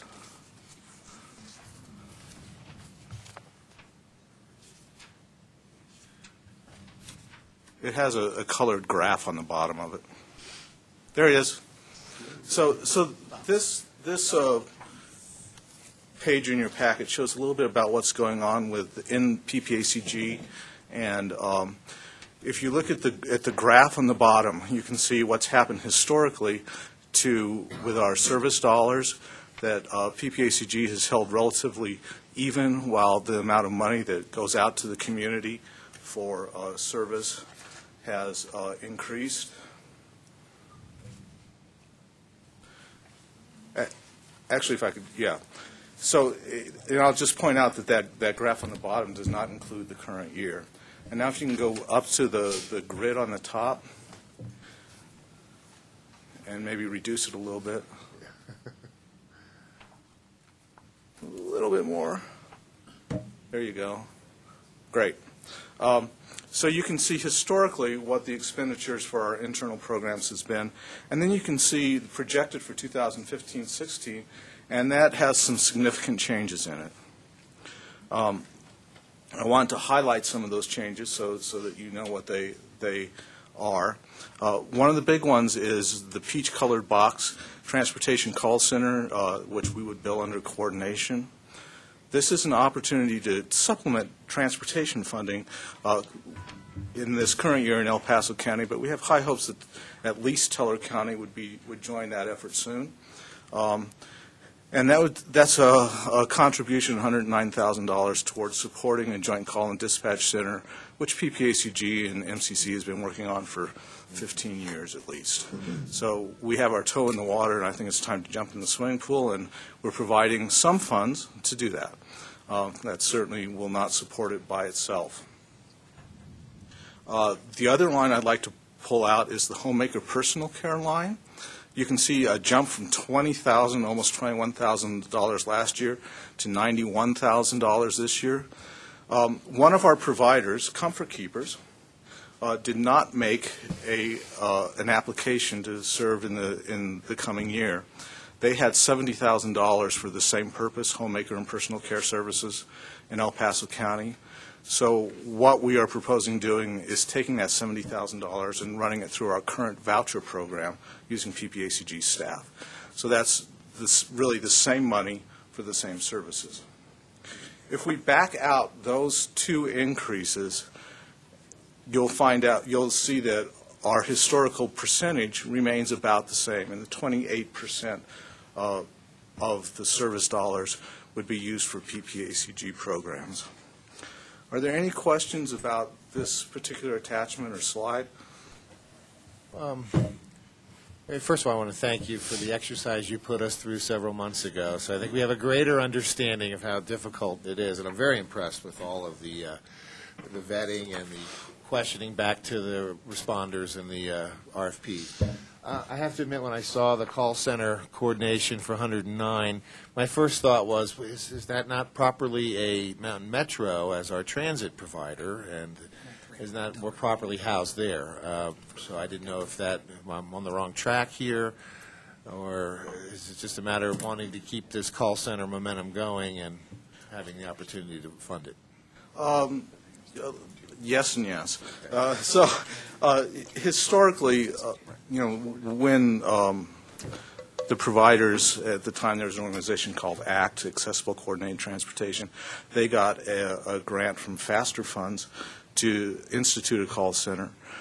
There was an RFP process that was engaged in by Silver Key Senior Services. And what ended up happening is the 4 providers each got an instance of software called Route Match, which helps with call and scheduling.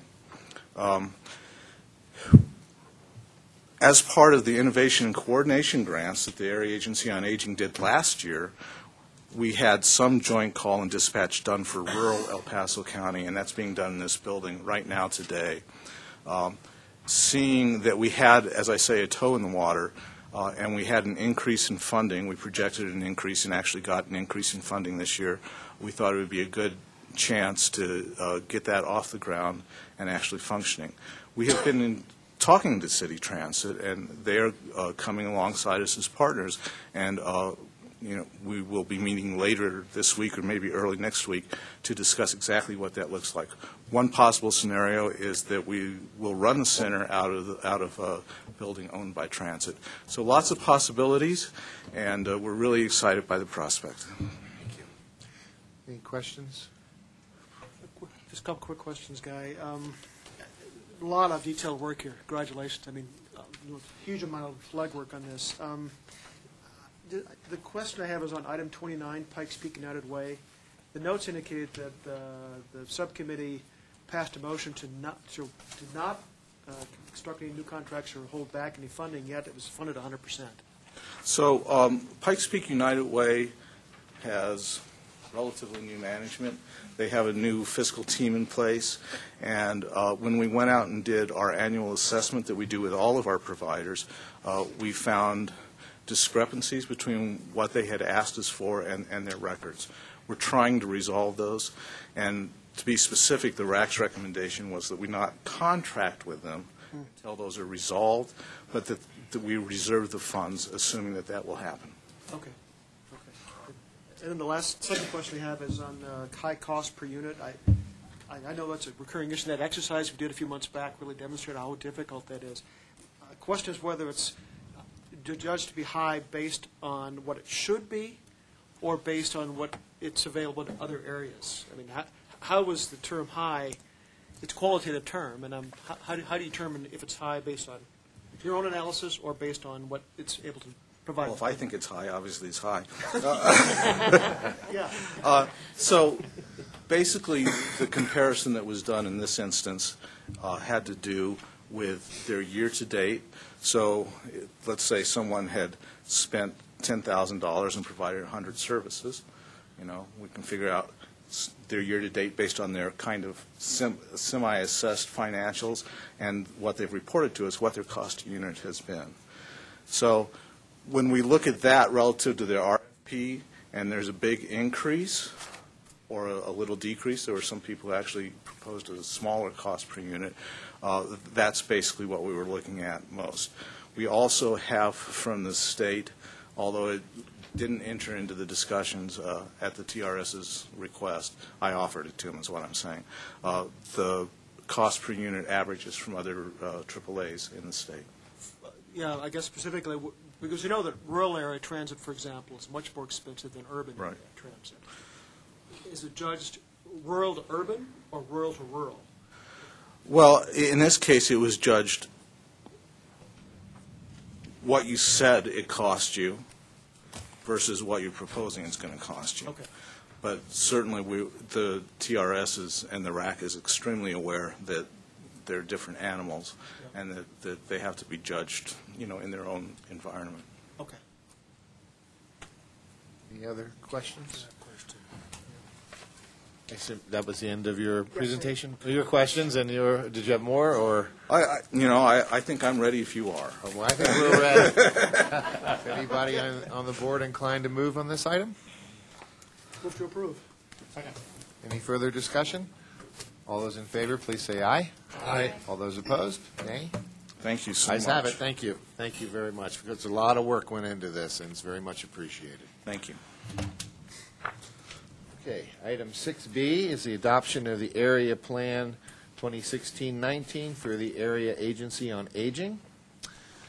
And I understand correctly, we will need to have open a public hearing for this waiver request. Is that a correct statement? Yes, sir. Okay, so you want to introduce the item first, talk a little bit about it, and then, or do we need to open the public hearing right now? Your pleasure, either way. The hearing's only on the waiver. Correct. Okay. Why don't you brief us a little bit, if you'd So, like? And as part of the area plan, area agencies on aging throughout the state are required to submit a waiver for services provided by their agency as versus by an outside nonprofit or even a for-profit agency. We have historically provided several of those services here. And really, we're not changing the picture of that too much. We have one service, information and assistance, which we're kind of dividing into two, information assistance and case management, because those are the functions we find ourselves doing each day. And so we've written up those waivers as part of the 4-year plan, and there's a requirement for a public hearing. And we had one at a RAC meeting, and this is our second chance for the public to comment. thank you. Well, with that, let's go ahead and open up a public hearing, specifically to decide on the direct service waiver request. We just do that, or we need to have a motion to go through it? Chair declares it. Yeah. All right, so we are now in the public hearing concerning the direct service waiver request. And Rob, just summarize that again. It's just an opportunity to... Yeah, any comments from the public concerning the waiver or any part of it? Any such comments from anybody in the House here? Want to comment on this? Seeing and hearing no one, we can close the public hearing. Is there a motion concerning the direct waiver request? Do we need to vote on that? I Just don't have the believe so. hearing? I think have the hearing. Okay, thank you. All right. I was expecting a stampede to the podium. And Yes, well, sorely disappointed. It didn't occur, so. All right, and if you, was there anything further you wanted to say about the area plan? Yes, this is an item that you saw last month and released for public comment. We got those public comments. In attachment to all of those public comments are presented, and most of them were incorporated. The two notable ones that weren't both had to do with the lack of services for people under the age of 60 who have disabilities. And since that's not within the scope of the Area Agency on Aging, our funding being dedicated to people over 60 and caregivers, those comments were not incorporated. Also, there was a request from a RAC member, Betsy Anderson from Teller County, to add a low-income section to the demographic part, and that starts about page 20 or 21 in your packet. There's some statistics and some maps in there. Those maps actually will be replaced by more legible maps that our Transportation Department was kind enough to do for us, but the basic content of those maps will be the same. They show each area we serve, and they show levels of poverty or near poverty concentrations in those areas. Thank you. Any questions? Board, what's your pleasure concerning this item? Move approval to adopt the area plan 2016 through 19 for submission to the State Unit on Aging. Second. Any further discussion? All those in favor, please say aye. Aye. Any opposed? Thank you. Thank you, Guy. Okay, item 6C is member government dues for fiscal year 2016. And as Beverly works her way up to the podium, I'll remind everybody that this is a response to a request from last year that we get these dues possibilities out to the member entities as soon as possible so they can consider that in their budget planning process. So, Beverly? Good morning. like Mayor Marks said, in October, the board requested that we come forward earlier. And so that's what we're doing today. And member dues are a small portion, approximately 6% of PPACG's budget. And we are requesting a dues increase of $48,000 for 2016 in order to make it possible to match the additional grant funding we anticipate for next year. Attachment 1 compares the dues in 2015 to the proposed dues for 2016. And the member dues are allocated based on each member government's relative share of total assessed valuation. So we saw a chart like this last year at the budget time, and this time we just have the new figure in 2014 assessed valuation that we receive. We put in the left-hand column of the proposed 2016 portion. So attachment 2 then illustrates our dues history to grant revenues received. And you can see they haven't gone up for quite a while, since 2010. If you approve the dues increase today, we will submit the information to your respective governments for ratification as part of your budget processes. Thank you for your consideration. Well, I can speak for me. We're in for our $232 worth. Okay. I think there's some larger entities that have a larger bill, and we could take up a collection for Rama. It's $6. There you go. Go around the table for Green Mountain Falls. And Andy, I think you may be the only Colorado Springs rep left here. I know Councilwoman Gabler had to leave, or did I? She did. Oh my God. They left you. I thought I don't know if you knew what. I thought she had maybe some questions or comments. She did have some questions on this, which were associated with some of the particular drivers of the dues increase. And while I think I know what the answers are, she'd like to have these answered openly, and so we have the on the record. So one of the drivers is, of course, it's the regional joint land use study for military installations and communities. So her question is, what is the scheduled timeline for the effort, and how does it complement the previous Fort Carson study? I'm not sure if you. Yeah, I can answer that one. Got that. Yeah, we're in the process started Monday on applying for the Office of Economic Adjustment funding for the joint land use study. Probably will in their 110 studies, they're recommending we don't go more than 2 years and no more than $500,000. So it'll probably start later this summer once we get through the paperwork. And so it is more about land use than growth impacts that Fort Carson plan was. Will there be some data crossover? Absolutely. We will use their plans of growth, development, encroachment, all those things in the joint land use study. And so, as indicated in the memo, that 2-year effort should be able to be matched. And again, OEA is a 90% federal and 10% local. We're hoping to use 10% local as in-kind. Take value of all the staffs and elected officials, whomever we can grab value for their services over the 2 years. And we should be able to do that, but as indicated, I always like to have a cash amount. They like to have cash that shows commitment and seriousness. And documenting in kind sometimes takes a while. But we've done it before with Fort Carson and other studies. We're willing to do it again. But as I said, it's good to have that cash backup. And so hopefully that's the answer to that part of the question. Yeah, and her second part of that was, has the city planning department been contacted, or are they involved in the effort? And I think that's pending, right? Pending, they will be. They will be. Yes. And do you have any idea about when that'll occur? In the next probably week or so. Oh, okay. Yeah, as I said, Monday the OEA rep just got back from a 4 to 6 week training that was out of pocket. Okay. So that's all she had. Okay. Thank you.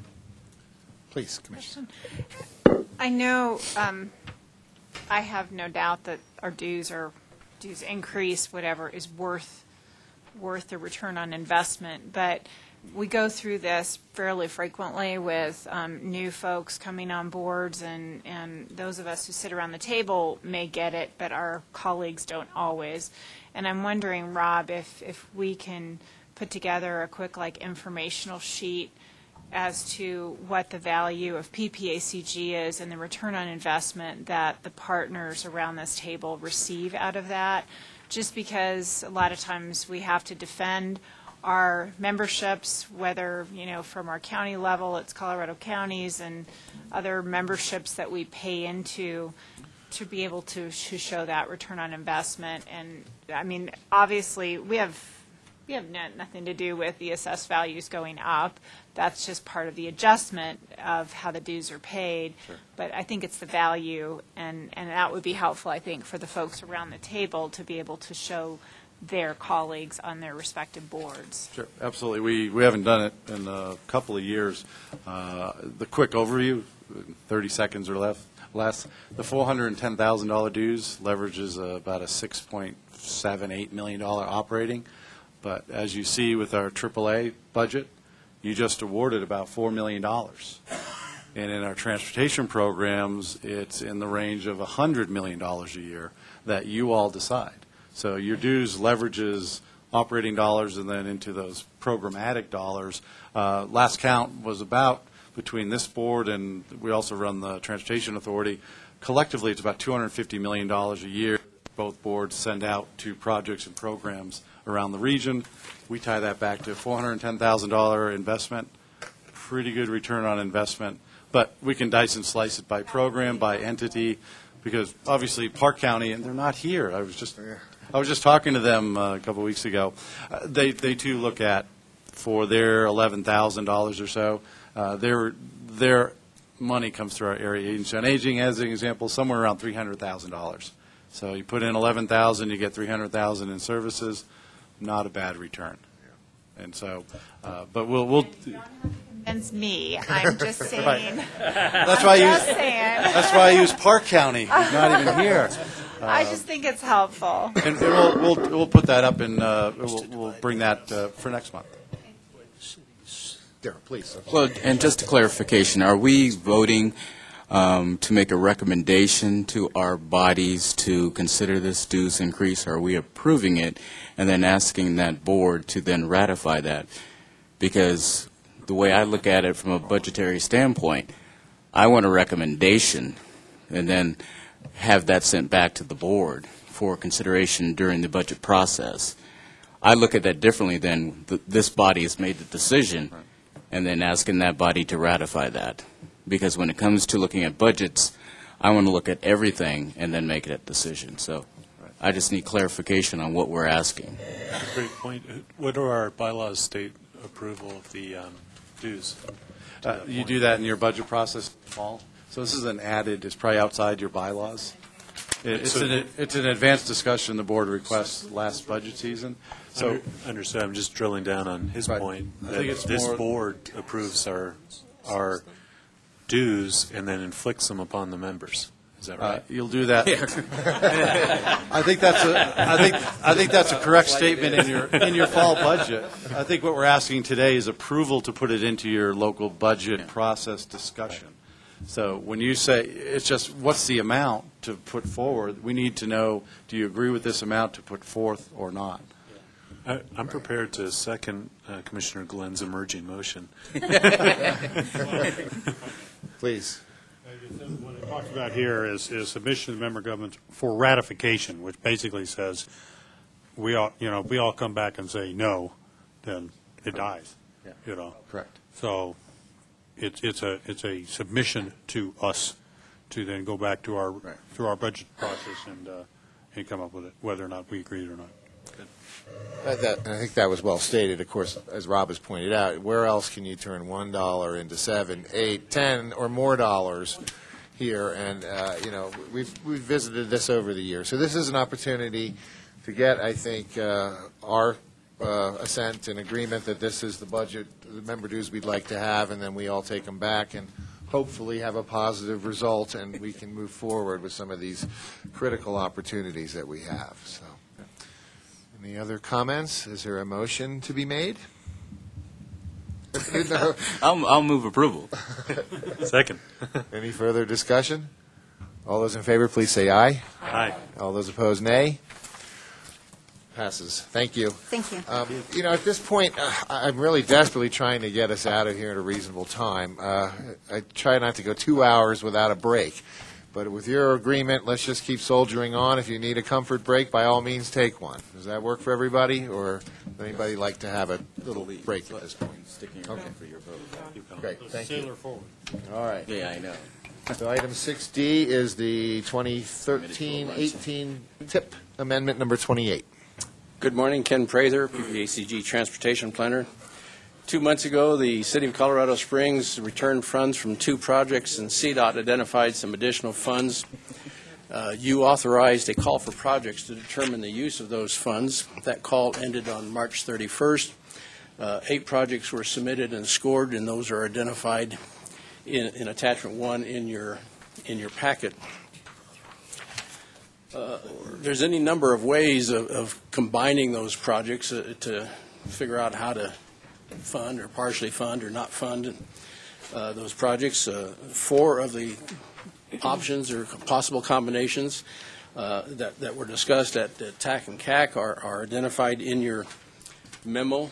The first option just started with a top-ranked project and went straight through until the funds were gone. The other projects was more of a mix and match based on if we exclude this project, here's what we can do. If we exclude that project, here's what we can do. 2 of the projects are the Powers Widening and the Tejon Roundabout are existing projects, and as such are eligible to be in the 2016 to 2019 TIP as cost overrun candidates. So options 3 and 4 address excluding one or both of those projects. I need to bring out that Powers Boulevard, the funding of Powers Boulevard is recommended in all of the options, but it's still $3 million short. So as part of TIP Amendment 28, CDOT is bringing another $3 million to the table, and that needs to be included no matter what combination of projects is selected. And with that, I will answer any questions. Thank you, Ken. Are there any questions for Mr. Prather on this item? I'd like to make a motion. Well, actually, we have a motion, and let's just see if there's a second. I think maybe. Pick an option in that. Yeah. So, I'll Do you want to withdraw the motion and let Mayor Dominguez have a? You've got some thought. Thank you. I'd like to make a motion for vote in favor of option 4. This does include a $1 million debt repayment to BRTA. I'd like to remind the board that a few years back, the same type funds were also, the amount of $3 million was also paid or put forth for BRTA debt repayment. Okay. Is there a second? Second. Okay, good. Now we can have a nice, healthy discussion about it. And thank you, Commissioner, for deferring to the mayor. And I think the salient point for me here is that under the option 2, which was recommended by both the CAC and the TAC, they're looking at doing some projects that apparently can be covered as cost overruns in the 2016-19 TIP. Is that correct? It could be, yes. Could be. So. And I know this has been. Are you getting tired of having a little marker in the bank as opposed to some cash to pay down some of those bonds? Or No, I can tell you that I'm also a BRTA board member, and we have identified collectively as a board that BRTA needs to step up and start saying, CDOT, we need debt repayment. It is CDOT's responsibility. And we're going to put together a collaborative effort between PPACG, CDOT, Region Director, Transportation Commissioners, and Norm Steen as our staff rep. Collaborative effort to speak with CDOT. absolutely have them help the situation out. So just a quick recap, this was money that Berta fronted to get the project done. It's technically a CDOT project, but you wanted to get that done. So if we approve this option 4 with $1 million plus in payback, Karen, how does that work as far as future budgeting with CDOT? Is it just thank you very much, or do we somehow recognize this if we were to vote for this motion? So just recap, where would the funds be coming from? STP. Oh, I see. So are you asking, would CDOT pay back STP Metro the funds later? Well, at least have a good memory. I love that. If not legally binding. Oh, that's good. I can't answer that right now. I'd have to think about it. I know he's brought this to me, and I'm trying to get on Shailen's agenda probably sometime in late June, versus right now. But we've talked about this at executive level. We don't have a funding source for it, so it's a complicated issue. If the Metro pays it, I can't commit to anything in particular right now as to where the source of funds could be repaid back from. Okay, well, we can certainly help you remember if this is the direction that we go. And I think I recognize that you can't make any commitments on payback, but we'd like to kind of keep a running tab, so to speak, so that when opportunities come up, that's considered when we're making those decisions. Okay, thank you. I can tell you that Berta's position is that we proposed a debt repayment schedule. Berta is not seeking entire payoff at one time. That's just unreasonable considering financial constraints. So we're looking at a payment schedule, which I think would hopefully be much more amenable to CDOT. I don't know. We just don't have any funds to get even going on a schedule. But I know this conversation started again, and I got a little bit more history when the Senate Bill 228 list came up, and they were like, well, can we put it on that list? And there was pushback, no, not that funding source. And then it was, well, what funding source? And so I'm going to keep the conversation going at the upper level as to it. Sometimes we get an influx of funds that don't have designated to a particular project or area, and then that there's opportunities for this to come up. And I can remember that we can document that they put forward Metro funds and they would like to be repaid for the Metro funds or credited back for those Metro funds, and put that into the discussion. Please, Commissioner. Wearing my Berta board hat here as opposed to my PPACG hat, I think it's important that PPACG participate at some level with funds that do flow through us. The hope is not that all those funds will have to come out of a PPACG pool, but if CDOT sees that this region is willing to sacrifice, which is what will happen, sacrifice some other project because we take this debt seriously, that CDOT will then be willing to contribute to a higher level. I think it's overly optimistic to think that CDOT may at some day make PPACG whole because we appropriated these funds. I do have a question that is this the appropriate place for these funds to come from? And that would be to PPACG staff. Yeah, I'll take a shot. Board discretion. This is STP Metro funds are your most flexible. You can almost use them for anything. And I think, as Commissioner Heisey said, I think this is a nod toward a payback of, it's a CDOT commitment. The CDOT has a contract or an IGA with Baptist Road RTA to advance the construction, which they did, and then do a payback over time. And so the PPACG board can use these dollars. Originally it was to be CDOT dollars. It was on the original list of the first trans bond bill, the 28th strategic order, 7th pot. I don't know how many other names that list of 28 projects had, but this project was on there. And at the time, there wasn't enough CDOT money of any flavor to fund that interchange. And so that's where Baptist Road stepped up and did that. The normal funds for that would be CDOT dollars. Again, they changed the colors and names. Used to be other regional priorities, now it's regional priority program, and there are state strategic corridor dollars, there's asset management dollars. So in your financial plan of the long-range plan, there's 32 categories. CDOT probably has 15 of those categories. So in a perfect world, CDOT would have enough money in some of those categories to pay for their project. That's easy.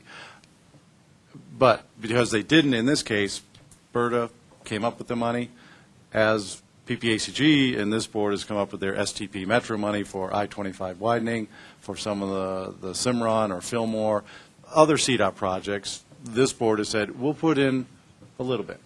Not all of it, but a little bit. And even the Pikes Peak RTA has put in a little bit, not all of the money. So in that joint partnership, I think this is another opportunity to, I guess, spur the discussion of this board, if you approve this, would say, hey, CDOT, we're willing to put up some of our directed money. We'd like you to consider in the future, if you have future money, to keep paying BRTA to make those bonds go away. I think that's the concept. And so hopefully, Commissioner Hazy, I answered your question. But you have lots of flavors of money, but if CDOT said, hey, we have $100 million from some source, hopefully a share would land on this table, and we'll have that discussion whether pay off those bonds or do another project. And that's what this board's done probably for the last 10, 12 years. So, is that an answer to your question, Commissioner? Good. All right, well, Sally, please, thank you. I guess I'm more confused than when I started. In that, if we pay it out of the STP Metro dollars, then what other things are we not going to be able to do, which, as you pointed out, are the more flexible dollars? And not that I don't think that the bonds should be repaid, but again, I mean, you talked about a lot of colors of money, but I'm a little uncomfortable based on what Karen said, that she doesn't know how those dollars would actually come back to pay those off. And I'm wondering if we have to approve this today, or if we can get a little more information and continue this to the next month. Not that I want to just keep kicking it down the road, no pun there, but I think that I'm just not sure which of these is the best way to go about paying back BRTA. Sure. A couple things. The overall intent is to pay back BRTA, their bonds. Mm-hmm. Whether you use state money or STP Metro money, that's great. The payback of our STP Metro money, we really haven't got into that with I-25 widening or Cimarron or others. So that's a new dimension. It's something we can bring up in our next TIP discussion when we have all the dollars. So we've got the approval today, in my mind, and staff can get to a microphone if it's wrong, it's not going to delay any projects. Although this money, this $1,083,000, can be used on other projects, there are no projects on the table that are not funded right now for this mini call for project. Now, when we do our new TIP, the 16 and further TIP, that's your next item on the agenda. We're paying for all the cost overruns of all the projects the local governments have said we have a cost overrun, and including CDOT, Cimarron, for the landscaping. There's money in that new fiscal year, 2019, to pay for all these cost overruns, including the roundabout that's on this list and the landscaping on this list. So those will get done.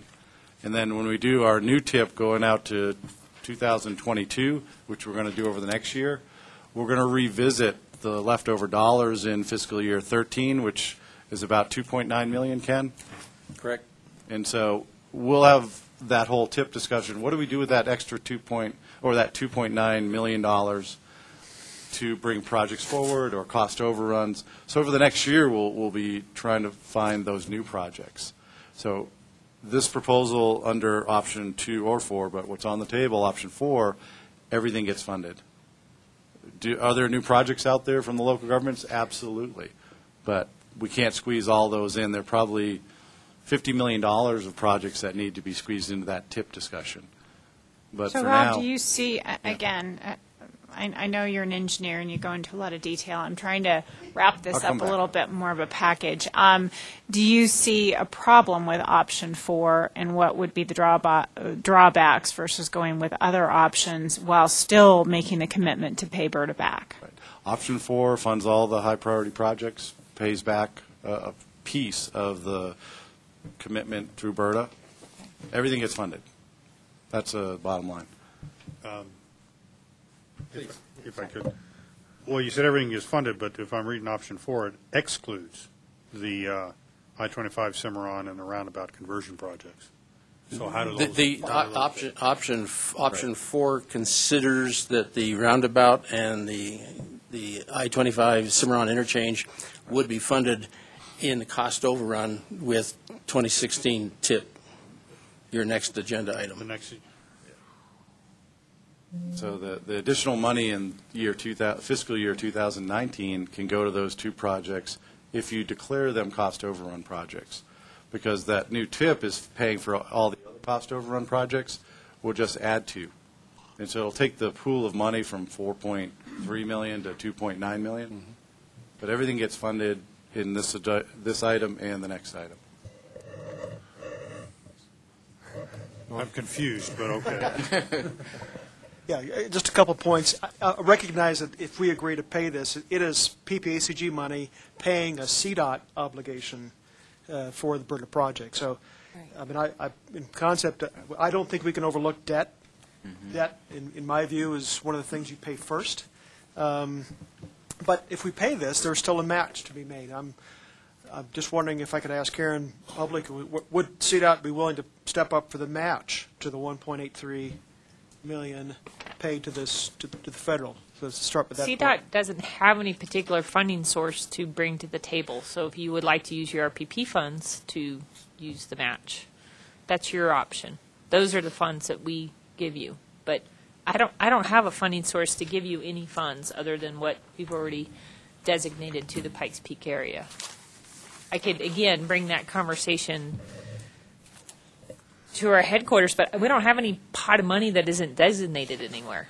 Yeah. And it needs, as you know, a lot of them have strings attached. So you could say you use your RPP funds as a match. Right. I don't know. Yeah. So that's one point. Second one is, the landscaping does not get funded, but I think the plan is because it's an cost overrun, we can pull it from 2019 Correct. TIP. So everything gets funded. It just gets funded in different two pot pots of money. rather than one. Right. But I think it probably recognizes the debt, and it steps up as an interim between CDOT and BRTA. We become an arbitrator, and I would encourage. I know we can't direct staff to arbitrate, but I think this should be a bridge until BRTA and CDOT can work out this more structured repayment plan. I think that's everybody's intent. Everybody's kind of shaking their heads north-south that that's what we want to do. The question is how do we do it? So I just throw it in there. But I'm very much in favor of the motion. Yeah.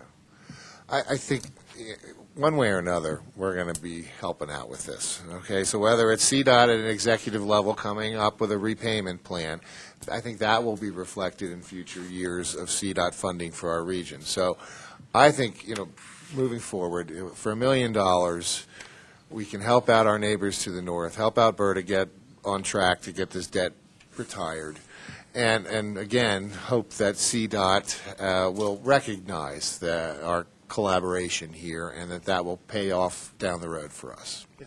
I think that's the best we're going to get today. Does that sound about right, Karen?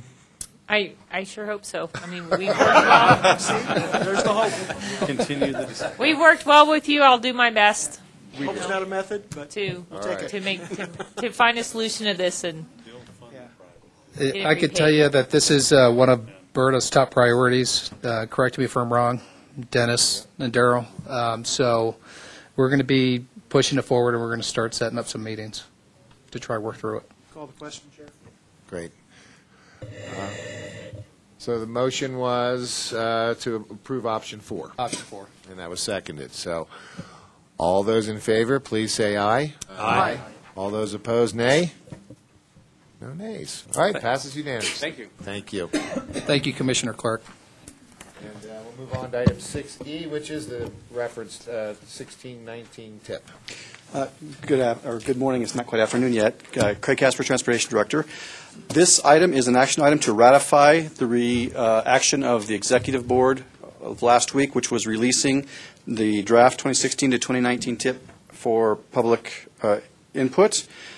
You now would need to add the change the two items from that you cost overruns, those two items. So now it's ratify with correction as outlined in option 4 of the previous outline. So, are there any Craig, questions? that would be a public comment. No, it'd have to be a change. It'd have to be a, yeah, so. So are the roundabout and the landscaping in here? They're not. So you'd have to ratify release with corrections as outlined in option 4 of the previous item. Okay, So. good, thank you. Sorry, I was reading. I should have been listening. Yeah, no, it's okay. All right. Any questions for Craig? No, it's ratify the release. It was released last week by the Executive Council, and so now it's ratifying that release with some slight modification of those two additional projects. So moved. Second. Any discussion? All those in favor, please say aye. Aye. Any opposed? Nay. That passes also. Thank you. Thank you. Finally, we have item 6F, Regional Transit and Specialized Transportation Plans, release for public comment. And I am not Angel Bond, but along with the non-motorized plan that you released last month, there are two additional sub-element plans that PPACG is responsible for, the Regional Transit Plan and the Specialized Transit Plan. This time, for this go-around, PPACG partnered with Mountain Metro Transit to do a single outreach because the divide between specialized transit and regular transit is artificial. And by doing it as one effort, two plans as one effort, we got some efficiencies. The recommendations in these plans are basically what went around for public comment in November, and we're just looking for release of these for public comment. Right.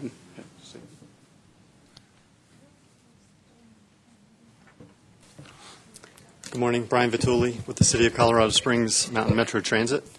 I have a presentation. I can make it as brief as you'd like, unless you would. I have to admit, several of us have a meeting to get to, Yeah. so 15 minutes. We all do, yeah. Well, as Craig said, this was a joint process between the Pikes Peak Area Council of Governments and the City of Colorado Springs. It was a joint effort because the feeling was transit and specialized transportation should be studied together and incorporated into the 2040 regional transportation plan that PPACG is doing. So it was a very elaborate, intense process. It went about a year. I just wanted to call out, we had a very extensive public outreach effort, a very broad reach through the community to develop a steering committee, of which Commissioner Heisey and Council members Gabler, who's not here, and Thompson were part of that steering committee. So we had involvement from Fountain. So it was a very closely monitored process. The consultant team was exceptional. The steering committee provided a lot of guidance. And the public, we had 2 public meetings. They provided a lot of feedback and guidance as well. Are there any questions, detailed questions about the plan? How specifically does the public make their comments to you? Well, what we're going to do, there will actually be 2 opportunities to comment on both of these plans. With you releasing this for a 30-day public comment period today, there will be 30 days to comment. We'll have print ads, updates on our websites, both PPACG's and the city's. We'll be doing social media. We'll have flyers on our vehicles. And Mountain Metro will be doing some other outreach. So that's what you will consider when this comes before you in July to approve them. But also in the process, I believe next month you will be asked by PPACG to release the 2040 Regional Transportation Plan for public comment. So there will be another 30-day period of which you can still comment on both of these plans. And then back in August, you'll approve the entire 2040 Regional Transportation Plan with these two plans incorporated. 30 days seems like a lot of time, but it really isn't, unless you hit the ground hard and running. There's a lot to read. I mean, I really want to see a vigorous public outreach effort here to get some true feedback. Yes, and that's a good point. The second public outreach component that PPACG will be doing, we'll be working with them. There will be, I believe, a couple open houses as well as all the other methods that I just mentioned. So there will be more opportunities for comment. Thank you. Sure. Any questions for Brian? It's the board's pleasure here then. Move that we release this public comment. Second. Any further discussion? All those in favor, please say aye. Aye. All those opposed, nay. Passes also. Thank you very much. And we can jump right on to item 7A, information item on the stack. Real quick, we did meet Shailen Bath, the new executive director, and he talked about his vision for the 21st century. Talked a lot about information technology being included in how we move forward. Some discussion on the freight plan. It was released to the Federal Highway Administration this month, and they are forming a freight advisory committee, to comment on how freight is supported throughout the state. Bustang, the regional bus system, was announced. Its starting date is Monday, July 13th. And as we talked about before, that's a bus system that runs between Colorado Springs, Denver, Union Station, north to Loveland, and then west. Still some discussion on how that Bustang system supports Colorado Springs, in that the first inbound bus from Denver arrives shortly after 9 a.m. And departs around 3 p.m. So unless you have a very short work day, Denver is being supported and not Colorado Springs. So that discussion will develop, but looking for some really good things on Bustang. In sort of brevity, Mr. Chair, I'll leave it at that unless someone has any specific questions about STAC. The next meeting, as always, 1 week from Friday, 9 a.m. at CDOT headquarters, 28th of May. Great. Thank you. Any questions for Norm on the stack? We've got one more item, legislative items. So, Rachel, can you sum up the legislative session in 20 words or less? Killed. It's over. Matters, it's over. I don't want to say yes or no. That'll use up my words. Use up any words, sure. You've used 10 so far. Yeah. Good morning, Rachel Beck, Policy and Communication Manager. The General Assembly did wrap up its session last week, and so I have copies here of the last positions on our state bills that we were tracking. And I'll just highlight a few that were of interest to the board. House 1033, which was the Strategic Planning Group on Aging Issues in the state, did pass, and so that group has a lot of work to do by next session. They are funded for that work, which is good, and our Area Agency on Aging will be involved in that process. House 1100, which was more funds into the Older Coloradans Act, failed sort of at the last minute. The funds we're still in the long bill. So we do expect to receive additional funding for our programs in the region. That bill would have just made them a little more stable by putting them in the Older Coloradans Act for a certain period of time, and that would have kept them from being subject to the negotiations that we see as part of the state budget. Senate 212, the stormwater bill, was kind of touch and go there for a while, but it did pass. Commissioner Clark did testify at one of the hearings, and the objections were mainly from the objections were largely from those in the lower Arkansas Valley that were worried about this affecting their water rights, particularly during peak flows, as Mayor Snyder had mentioned at our last meeting. Would that be the area that's currently flooding? Yeah. Oh, okay. So confirm that. Yeah, they're asking for the peak flows, but not Careful what you ask for, huh? There was one bill bill that that was born and died rather quickly between our meetings, in fact, and that was Senate 272. You may have read about that in my last update to you by email, and that was to renew the trans bonds at a statewide level, and that would have funded a specific list of projects around the state. And we were watching that one closely because though it would have sent some funds to the Pikes Peak region, the projects that were in the bill for our region were taken from an outdated list, and many of them were already completed. But it turned out to be a bit of a moot point because that bill was defeated, and so we're not seeing any new funds at the state level to transportation. That does include also House 1148, which would have sent some more funds to the State Highway Fund, and that also failed. And then lastly, there were urban renewal bills, 2 urban renewal bills that were run, one supported by CCI and the other by CML. The CCI bill passed. That was Senate 135, and the House 1348 failed. Reverse. I beg your pardon. Thank you, Commissioner Stack. And there were a number of amendments to that bill at the last minute that you'll be able to access if you wish from the link in that report when I email that to you. On the federal front, the transportation reauthorization that we've been hoping for doesn't appear to be moving forward in terms of a more permanent fix.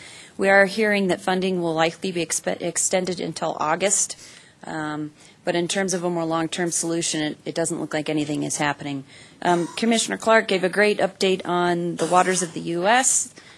That is not included in that paper report. As soon as I make these up for you, they're outdated. That happened yesterday, so my apologies, but you heard that, and we'll have that in the electronic version. And then finally, the reauthorization funding for aging services at the federal level has also not made any progress.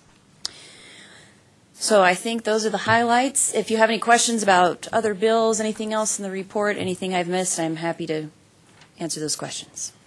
I just want to thank you for doing a great job in tracking the Thank you. legislative. It can be like herding cats up there, trying to keep an eye on everything. But it's been really helpful, I think, certainly for me as a local official to see how we're tracking these bills. Because you get a lot of information from CML or CCI, but it all comes down to the local impact. So I appreciate that. Thank you. I appreciate that feedback. Any questions or comments for Rachel? Okay. Sure, I'd be happy to. The Pikes Peak Rural Transportation Authority is celebrating its first 10 years and the incredible impacts that has had on our community. This afternoon at 2:15, right out here in the parking lot, there'll be some local community leaders who helped start that or to make the recent reauthorization of a new capital program happen and talk about how that has affected our community. So I hope you can all attend. We will be serving refreshments in addition to talking about that program, and we'll be distributing our 2015 report to the citizens. Accountability is a big part of this program, and so we do that every year. But this year's report also has a special 10-year summary of that first capital program. So I hope you all can come. And you're doing a media tour at 1. Yes, you can come to that too if you like. Yes, we will be looking at. That's right. 12 years ago now. We'll be looking at some of the work funded by the Emergency Bridge Maintenance Fund and talking about, as you said, the Poster Child project, which was the first bridge repair. Thank you. Thank you. Okay, thank you. Okay, any member entity announcements from anybody? Mr. Chair, just please, if I could, regarding your approval of TIP Amendment 28, on behalf of Colonel Shaw, he wanted to send his thanks. With whatever option you picked, it was going to positively influence the widening of powers, yes. Which for us, with having over 13,000 people commuting daily in and out of our gates, it's huge from a safety and efficiency perspective. So I think most of you know Colonel Shaw, soon to be Brigadier General Shaw here in a few weeks. He wants to send his thanks to you, to the city and to the board. He will.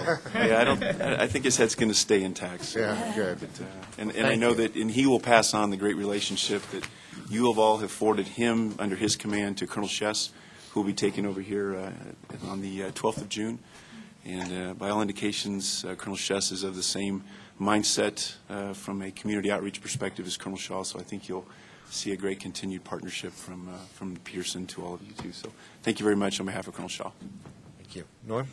This is Armed Forces Week, and I guess just I hope I can speak for the rest of the board to extend our gratitude to those currently serving on military service in our great country. Thank you for your service. To those who have served.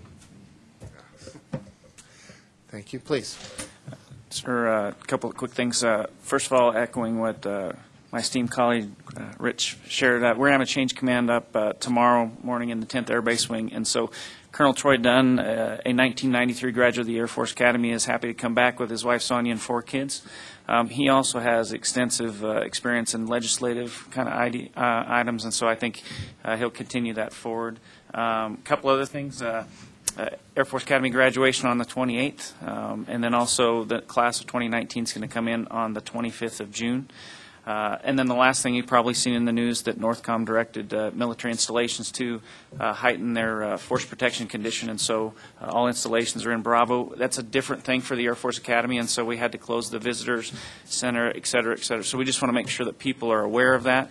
We're trying to balance security with access to a college campus, and so those are calculations that we're going through day by day, moment by moment. And lastly, I want to echo and reciprocate Rob's words a little bit earlier about the visit that General Rand had where we showed our airmanship program. We appreciate the membership that came out and look forward to continued dialogue as we work through encroachment-related issues. So thank you very much. Well, thank you for those comments. It really is a great collaboration, and we're happy to have you guys here. Thank you for waiting all through this meeting to make your comments. And to the board, I apologize. We're committed to getting out of here at 11. Oh, I'm sorry. One more. Can I just go one more?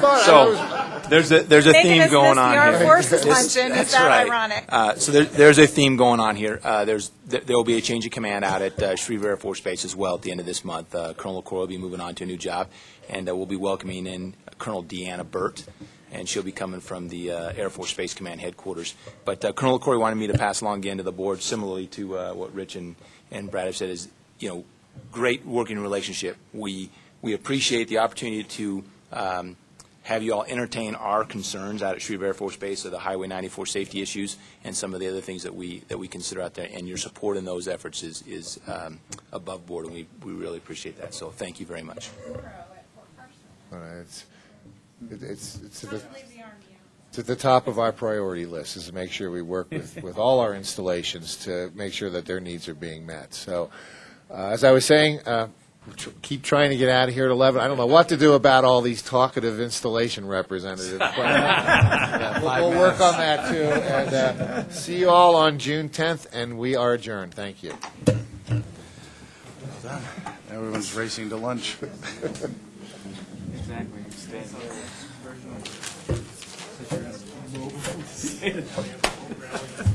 Yeah.